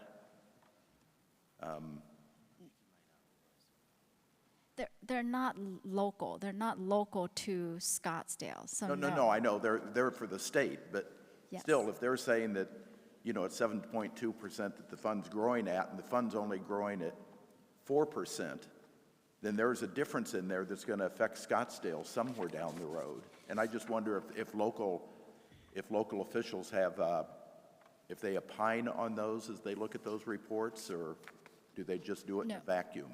We do not. They do have their own board and investment advisory commission. They do, I think the last time I looked at it, they do have a study of their long-term investment returns, and they do believe the 7% is still their long-term investment performance. I don't know if that's changed most recently or not, but I believe that that's the reason they left it at 7.2%. I think nationally, 7.2%, it's probably around there for most state pension plans. Maybe some of them are slightly lower at 6-point-something%, but it's not significantly higher than most state pension plans. Commissioner Stevens. Yeah, just a couple of questions in here. From my days, whenever my clients had pensions, they had to submit their payroll records of the individual people from which the actuaries will then do their own projections, factor in estimated people leaving, how many are going to vest, and that's how they come up with the stream of payments they believe is going to happen from which they provide a discount rate. Are the allocation of the unfunded liability to us, is that based on city employees' specific portion of that larger fund? So it really does impact us what our behaviors are. It is based on our actual. Okay. Then one of the things that I'm interested about, one of the things that happens out in the world is something referred to as pension spiking, and I think I think you're aware of that. The concern that I have is, do we need, to what degree do we need to look into that? Because what will happen is some cities are more egregious than others. I sense you're probably not. But what some will do is if a benefit plan that says, I'll pay you half of what your last highest 3 years are, what they'll do is they'll take a $50,000 employee and give them a $100,000 job for the last 3 years, so they end up getting their full pay at the end. But when they submit the information to the actuaries, they tell the actuaries the person's making $50,000 a year, they add their 2% a year, and they end up being grossly underfunded, and you don't see that for a while because you're not going to see that until the actual experiences and the money coming out of the fund end up starting to exhaust it at a faster rate. So we're not going to cover this today, but I need to think about with what we're going to look at, is that something we need to look in at, any trends of what people's compensation have been before the last 3 years they work or the highest 3 years, and then what kind of things happen there, because some people might save up vacation to get paid out, they might have a nice boss that lets them have a whole bunch more overtime, and so is that an area, well, I guess, is that an area you look at to see that you're going to have good solid inputs, or is that an exposure we need to look at next year? We can certainly look at that if you want. Okay. That's, What's the discount rate also on the obligation? Do you happen to know what the discount rate is on the obligation? The 7.2%, I'm not that close to this stuff anymore. That doesn't necessarily scare me, and there's measures out there about what public entities do, so you can probably benchmark yourself against the others. That doesn't feel horrible to me. Payroll increase feels low, but maybe your attrition takes care of it. Do you know what the discount rate is on the benefit obligation? I believe it's 7.2%. 7.2, and that's kind of high. To me, that sounds high in an investment world where interest rates are like 4%. Too high of a discount rate makes your obligation understated. So I guess I would encourage you, when you look at this piece of it, to consider whether or not the discount rate, how that compares to other entities. And I could be wrong on this one. It's actually, Scott just looked it up, it's 7.0 is the discount. 7.0 is considered a good discount rate. Oh, that's what yours is. Mr. Chairman, Mr. Stevens, that's what Google is telling me the discount rate is for PSPRS. I don't know how that falls into the other pension plans around the nation. Okay, that might be something you ought to look, might want to look at. Thank you. I think before we leave this slide, for the commissioner's benefit, but also maybe the public, we have 3 tiers of employees in public safety. And you've alluded to the tier 3 were the people who were hired after 2017, which is now 8 years ago. I think it would be, and by the way, some of the changes that took place for those employees, unlike the earlier plan that the tier 1 employees where their pension is a function of the best 36 months or 3 years of earnings, the tier 3 employees, and I think even tier 2, it's a 5-year measure of earnings, 5 consecutive years, the 5 consecutive highest years for their earnings, and that's the base on which their pension is calculated and based on service and so on. And also, I think many of the pension spiking things that may have been true in the past, accrued vacation and so on, have been eliminated from the calculation, if I'm not mistaken. So it still has overtime, as was mentioned by Commissioner Stevens. But perhaps, if you're not prepared to answer this off the top of your head, we maybe need some kind of a schedule that talks about how many people do we have in Tier 1, Tier 2, and Tier 3. And I would assume, obviously, that Tier 3 is the smallest number, but so we need to understand what the spread is. Obviously, the changes that were made in 2017 with the Tier 3 employees were intended to mitigate some of the growth in the pension benefits in this public sector. Yes. Chairman. So we do have that data. So for example, for the Scottsdale Police, we have 198 active and 433 inactive Tier 1, Tier 2 members. And we have 122 active and 25 inactive Tier 3 members.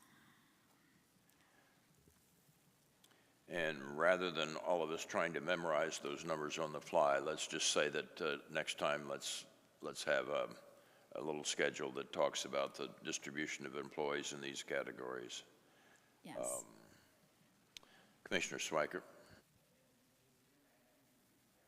Sorry. Is inactive the retired people? What's it, okay, Could be, yes. yeah. Because I know that Paradise Valley has more retired policemen than they have current policemen. Okay, next slide. So as a result of the reform, basically correcting the actuarial assumptions and lowering the payroll growth rates and investment return rates, it resulted in basically an identification of our unfunded liability. So basically what the actuaries were saying is because of the inaccuracies in the past, these plans have been significantly underfunded. So as a result of that, as you can see in 2017, our unfunded liability for police, this chart shows you the police PSPRS, the unfunded liability grew from less than, 100 million in 2013 to 161 million in 2017 to 187.8 million in 2021. And the city started paying down the unfunded liability. Basically, in addition to our annual required contribution, we were making additional payments on top of that. So for 2021 through 2024, we made 59.5 million of additional payments above the annual required contributions for police. And so together with the investment earnings in 23-24, we were able to bring the unfunded liability down to 143.8 on the most recent valuation. And let me ask you to explain to us what the reason might have been to make the extraordinary payments. In other words, we were meeting the financial obligation of amortizing the liability according to the actuarial determination, paying both normal cost and amortization of the liability. But we elected to make additional payments, and we won't talk about it today, but obviously we have on the reserve schedule an indication that we have $114 million or some such thing on earmarked for additional future payments for these liabilities. And I think in my mind, I'm wondering if we came up with that pile of money historically and presently, what did we not do otherwise in the city to accumulate that money? Maybe I'm asking, is that where my maintenance and repair money went into that fund? City manager may want to respond. I was just going to say potentially replacement, but it's a fair question, and I think it goes back to the trade-offs. And I think as we look at this, all the cities across state have varying levels, particularly on the PSPRS, and that's why, and I know this board already gets this, but they're so different on the ASRS versus the PSPRS. And the challenge is, even on the PSPRS, is you have, I'll call it the higher level board, which sets the 7.2, not us, versus the 9, they've lowered it. And then so much of it is derived from an authority other than us. However, we do have our own board, and some of which I will tell you that they're deciding on long-term disability and things of that nature that can have a significant impact on the viability of the localized pension fund. Commissioner Newman. Just a clarification, I see the numbers and you're paying down, and what's an appropriate level of unfunded liability? In a couple of slides, you're going to show that Scottsdale is way higher than other communities around, and I don't know if that's good or bad, or if that was on a per capita, more of a per capita, if that chart was more on a per capita basis, then maybe I could compare it, but I just know that Scottsdale's the biggest one of all of them, and I don't know if bringing that to 143 or 53 or 0 is better, and the same thing for fire. What's kind of the rule of thumb there? So I believe to answer that question, that's a matter of opinion. Some people might say 0 would be the appropriate number, that we should have 0 unfunded liability. However, I think I tend to want to look at the plan and unfunded liability based on how sustainable it is in terms of the contribution rate that we're required to pay and also the funded status. So because it is a moving number, it's not a fixed number. So if we didn't make any additional contribution and we had very significant investment returns, positive returns, this unfunded liability will also start to go down.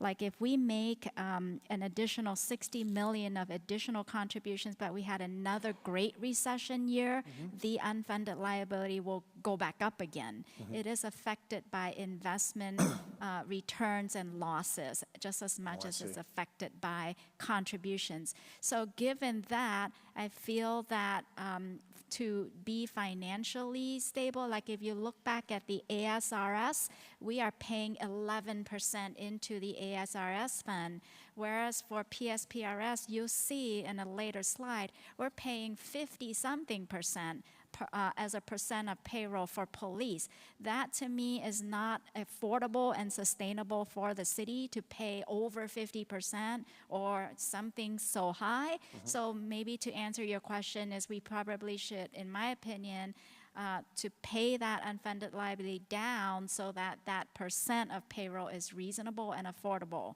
for our residents. That makes sense. And it removes the vulnerability to whatever happens with the economy or whatever. But I mean, these are promises that have been made, so they have to be kept. Right. Yeah, thank you. We will, let me interject here. We'll later get to this percent of payroll. I'm not sure that's, I'm yet to be convinced that's a proper measure. I mean, what it is as a percent of payroll is a lot less convincing to me than what it is as just an aggregate dollar amount. This is a liability. It's just the same as GO bonds and everything else. We owe the money. And to accelerate these payments so that the percent of payroll is a lesser number, I'm not sure I see the logic of that. I'm not sure I see the logic of paying down at all, but I'm being open-minded to be convinced. But it's my concern is what are we trading off? What are the citizens losing? It's a fixed pile of money, and we are diverting a great deal of it historically in 2 years and prospectively again this year to paying down a liability rather than fixing the streets. And I need better understand those priorities. But in the meanwhile, I'll let Commissioner Stevens speak. Well, I'd just like to weigh in on this because I'm not an expert in this area. The thing that I've always looked at is what is the percent funding that the assets are with respect to the benefit obligation. I look at that number. I look at it over a 10-year period or a 15-year period. And if I see in general it's not getting worse and it's at the 70-80% level, I feel comfortable. I forget what yours is at. I don't remember it being a problem here. If it's at the 30-50% level, I get nervous. But the reason you need to look at it over a 10 or 15-year period is market crashes are going to hammer it and it looks bad. Great markets make it look a lot better. So you really kind of look at the trends over 10 or 15 years, you kind of see how it's moving, and then you factor in what happened in market conditions in order to see where it's at. And so I think a good exercise might be to look at all that, and then you might all be in a better position to say it's a good or bad idea to fund more of the benefit obligation with the extra reserves we have. So that's just my observation. Commissioner Carla. I just wanted to verify with Sonia, we have more options this upcoming fiscal year than we did last since we passed and increased the base expenditure limit, right? Yes. Okay, thank you. So yeah, all the comments are relevant. We certainly have set aside a pot of money to pay down this unfunded liability, but we certainly will explore opportunity costs. Maybe it's better to use the funding for capital projects instead of paying down the PSPRS liability. And those are all certain conversations that we can certainly have as, you know, the desire of this commission. Commissioner Newman. Well, I pulled it off. Let the city manager talk first. Thank you. I was just going to say briefly, was going to go back to Commissioner Newman's question about the percentage, and I do concur that there's a lot of debate in the industry, but really to kind of confirm Commissioner Stevens' thoughts on the percentage that you referenced. I was a Arizona League of Cities and Towns when PSPRS was going through these challenges in 14, 15 or so. I was appointed to a committee that looked into this extensively on behalf of communities across the state of Arizona and made recommendations that ultimately became legislation. And that 80%, some would say you should have it 100% funded, but 80% is a pretty common theme out there, number out there, and I totally concur when you're, say, south of 60 for sake of discussion, then you start to get in a little bit different areas. So I really do concur with your assessment of that, Commissioner Stevens. And now, Commissioner Newman. I have no further comment on it, so I was just I was going to concur with Commissioner Stevens. You know, we have promises that we've made, and we have to keep those, but we can't unfund everything else in the city just to try and do that too with absolute certainty. So there's some risk is reasonable. Go right ahead. Next slide. So this just shows you our fire PSPRS. The unfunded liability has also been going up, but since our fire department is relatively new, the plan is actually at 80-something% funded. So we've only made $5.3 million of additional payments to try to keep the unfunded liability from growing too much, but otherwise the fire plan is a much healthier plan than the police plan. Next slide. And as you can see, as a comparison, I share this with you because all the other cities, every city's pretty much had to deal with the same PSPRS problems as we had to. It's part of the whole PSPRS system, the problems that we mentioned earlier. All these cities have already paid down their PSPRS liability over the last few years. You know, Commissioner Kalla did mention we were not able to pay it down as quickly because we had the expenditure limitation. So we were not able to put more than what we put to pay down the pension liability. Some of these, I think a couple of these cities paid down their pension liability by issuing pension bonds, which we already spoke about that we would not be doing here. Next. Commissioner Newman has a question. Just to clarify on this slide, is 179 million, is that comparable to those others, or is it truly higher than the others and we should be down around 100 million?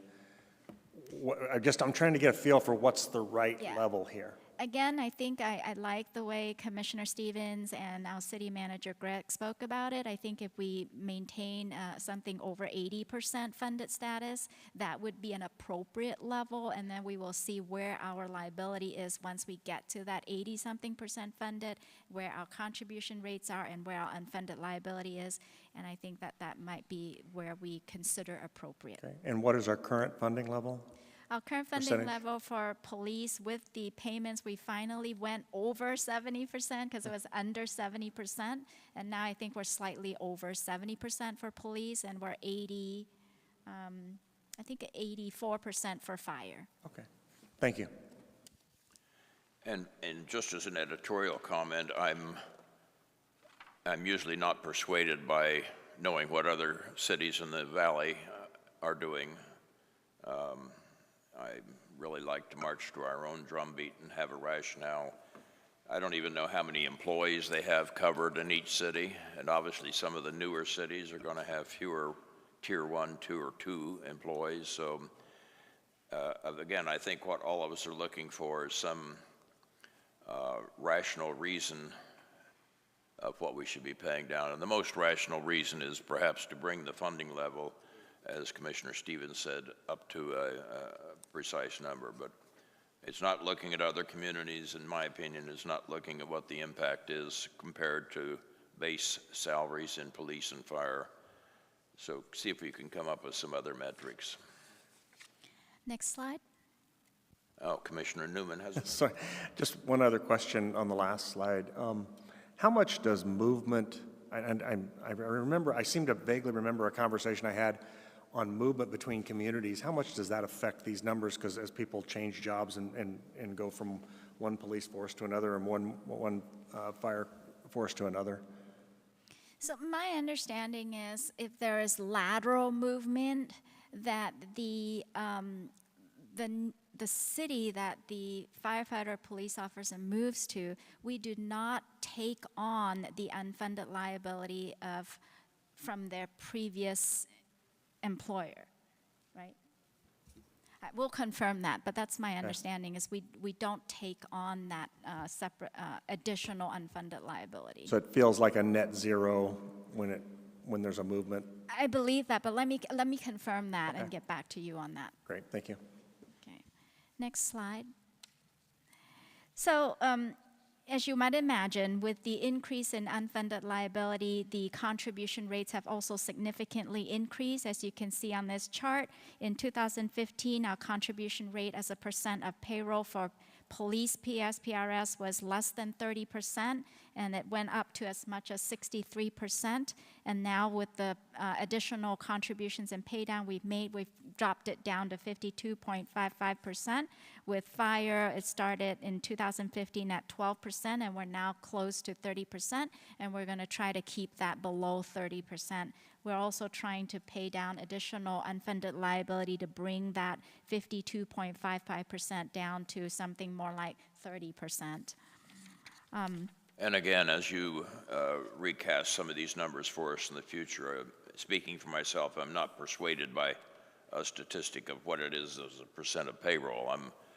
My takeaway from the whole slide was at the top when it says 28 to 31 million dollars. That to me puts an order of magnitude on the number that's I'd like to see what we've actually spent dollar amount more than percent of payroll. But Next slide. So I just wanted to share this with you is where the employer contribution rates as calculated by our actuaries. As you can see, the employee contributes 7.65%, and the employer rate is made up of the employer normal costs and also the unfunded liability portion, which is basically charged to us at that 7.2% rate. So it is a very costly and expensive liability for the city that factors into our contribution rates. Next slide. and again, when you prepare an update of this topic, include the dollar amount as opposed to the percent of payroll, which doesn't give an order of magnitude. Yeah, so if you go back to the previous slide, so the 28 to 31 million is the annual pension expense that we pay to PSPRS for police and fire.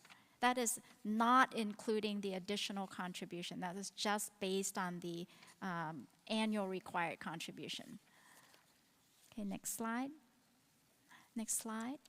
So I know you mentioned you don't really care what the other cities are paying in terms of contribution rates, but I do want to share that with you because oftentimes we compare the costs of our police personnel to the costs of, police personnel in other communities, and one of the reasons ours might be higher is because our pension contributions are higher. So our personnel cost is higher because of that until we pay it down, and we may not pay it down to 30% or 20%, but it is a factor in terms of the cost of our public safety personnel. That's the last slide I have, and can answer any questions if you have. Have a request from Commissioner Schweiker to. Yeah, just real quick, and this goes back a long time, but I know in PV, there was a difference where you hired people to come to work for the police department. They would like to hire local people that kind of understood the valley and understood Paradise Valley and everything. But as I recall, for pension purposes, it was much better for them to hire a younger officer from out of state and bring him in than it was to hire somebody with more experience who was local. I can certainly add to that, and I'll look to Chief, as we now refer to him, Jeff, Walter moved into a different position. So as I understand, first of all, you have recruitment, which is an issue, and then you have a pension issue. So laterals, from a city manager perspective, bring a lot of experience and is really important mix to the police force, police or fire.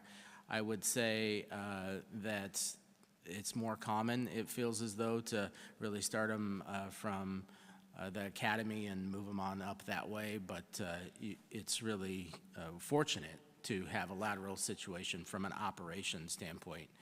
From a pension standpoint, I understand if they come from another agency, you inherit that as an individual. And so using a hypothetical, if someone puts 15 years in on the force in another agency and then they do a lateral, then when they retire out, that becomes a part of your PSPRS numbers as an individual. I'm getting a thumbs up from the chief of chief, and so I think I'm good in that regard.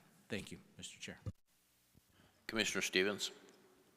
Yeah, I think we're like out of time now because I had okay, then I'm going to, if I can, I'd like to make a statement on something that I was thinking of as a future agenda item. For now, I'll mention it as a suggestion to staff as they're doing the budget for you to consider, and we can see if this goes anywhere. There's a lot of unfilled FTE type positions go into a budget. You budget for all the unfilled positions, so what I'm about to say is not going to be popular. When I was working, there were a lot of times I had to reassess, restructure, eliminate positions and things like that. My suggestion to you is to look at all the, here's what I was going to say, look at all the unfilled positions at 228.25, whatever's open right now. Look at any of those that have been unfilled for all 8 months. Look at any of those that have been unfilled for 4 of the 8 months, and then do an internal assessment about whether or not there's a way to eliminate one of those any of those positions by merging any key function in there with another function. Basically do a restructuring. So the trigger would be, what have I gotten by okay all year because the city hasn't fallen apart, so somehow you're getting by without these people. So how do I look at that? And I don't know. So it's an unpopular comment. I don't want to be the person to say you should be cutting police and fire, public safety people. That'll be an absolute hot button, I'm sure. But we might have an obligation to look at other departments to say, where can some unfilled jobs have responsibilities that someone else is already doing merged in as a way to cut some headcount costs and help the budget? So I won't go anywhere further with that other than I'll see if staff goes anywhere with that recommendation. Thanks. Well, let's keep that on the agenda for when we talk about FTEs in a general sense. I would clarify probably the interest would be not just unfilled positions, but particularly if they're unfilled and not even being recruited for, meaning they're just there as a place saver. That's perhaps the easiest low-hanging fruit. Commissioner Newman? I was just going to voice support in terms of if an FTE has not been filled, the work is getting done somehow. I've gone through this dozens of times, and people figure out how to get the work done, the important work, and sometimes work goes away that's not needed to be done. And that's a rational way to go about it and start there looking at that. So I just want to voice support for that. We're out of time. Anybody want to make a motion to use the rest of Friday constructively? Commissioner Carla? I just have a question.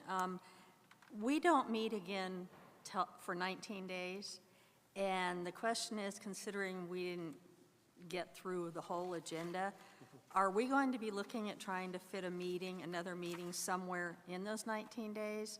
Or, as Commissioner Stevens said, restructuring how we're looking at things?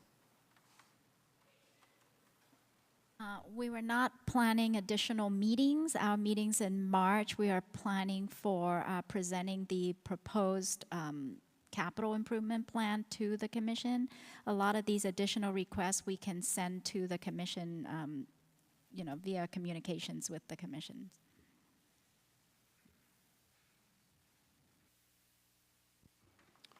Maybe I should ask the commissioners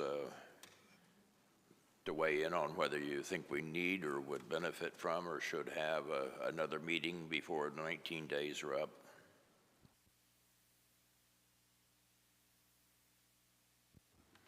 There was a Commissioner bit that Stevens. we, oh, sorry. Okay, I'll get to you, but Commissioner Stevens. Okay, I'd propose that other agenda item, if that's going to be ready at the next meeting, at least I know we've got that, so we're moving forward on something. So is that going to be part of that meeting, or is the meeting only to present your CIP? Is that the, what information are you referring to? I'm referring to the agenda item we approved where you were going to present the contracts that were changed by $1 million and 10%. We will bring that to you in March. That'll be in our March meeting, thank you. So if there's something else that you want, now's the time to get it on the agenda.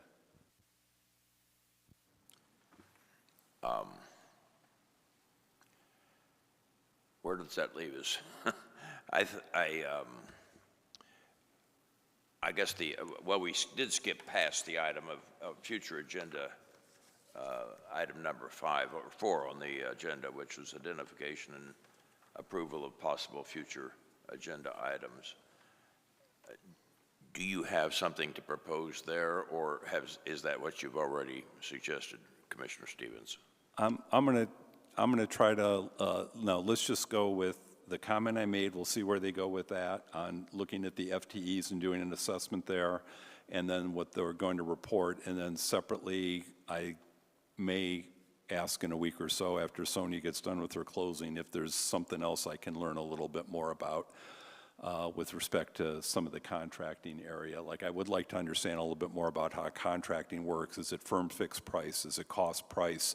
Do you do bidding? Do you do bid scoring? Do you ever do sole source? How do you decide when it's sole source? So a lot of those things I have in my head. I don't necessarily want to propose that as an agenda item, but if I'm able to meet maybe with one of your people separately as a commission member to learn a little bit more about that, maybe that can save a lot of time by only getting it down to the couple of things that might matter that I want to present and ask for an agenda item for.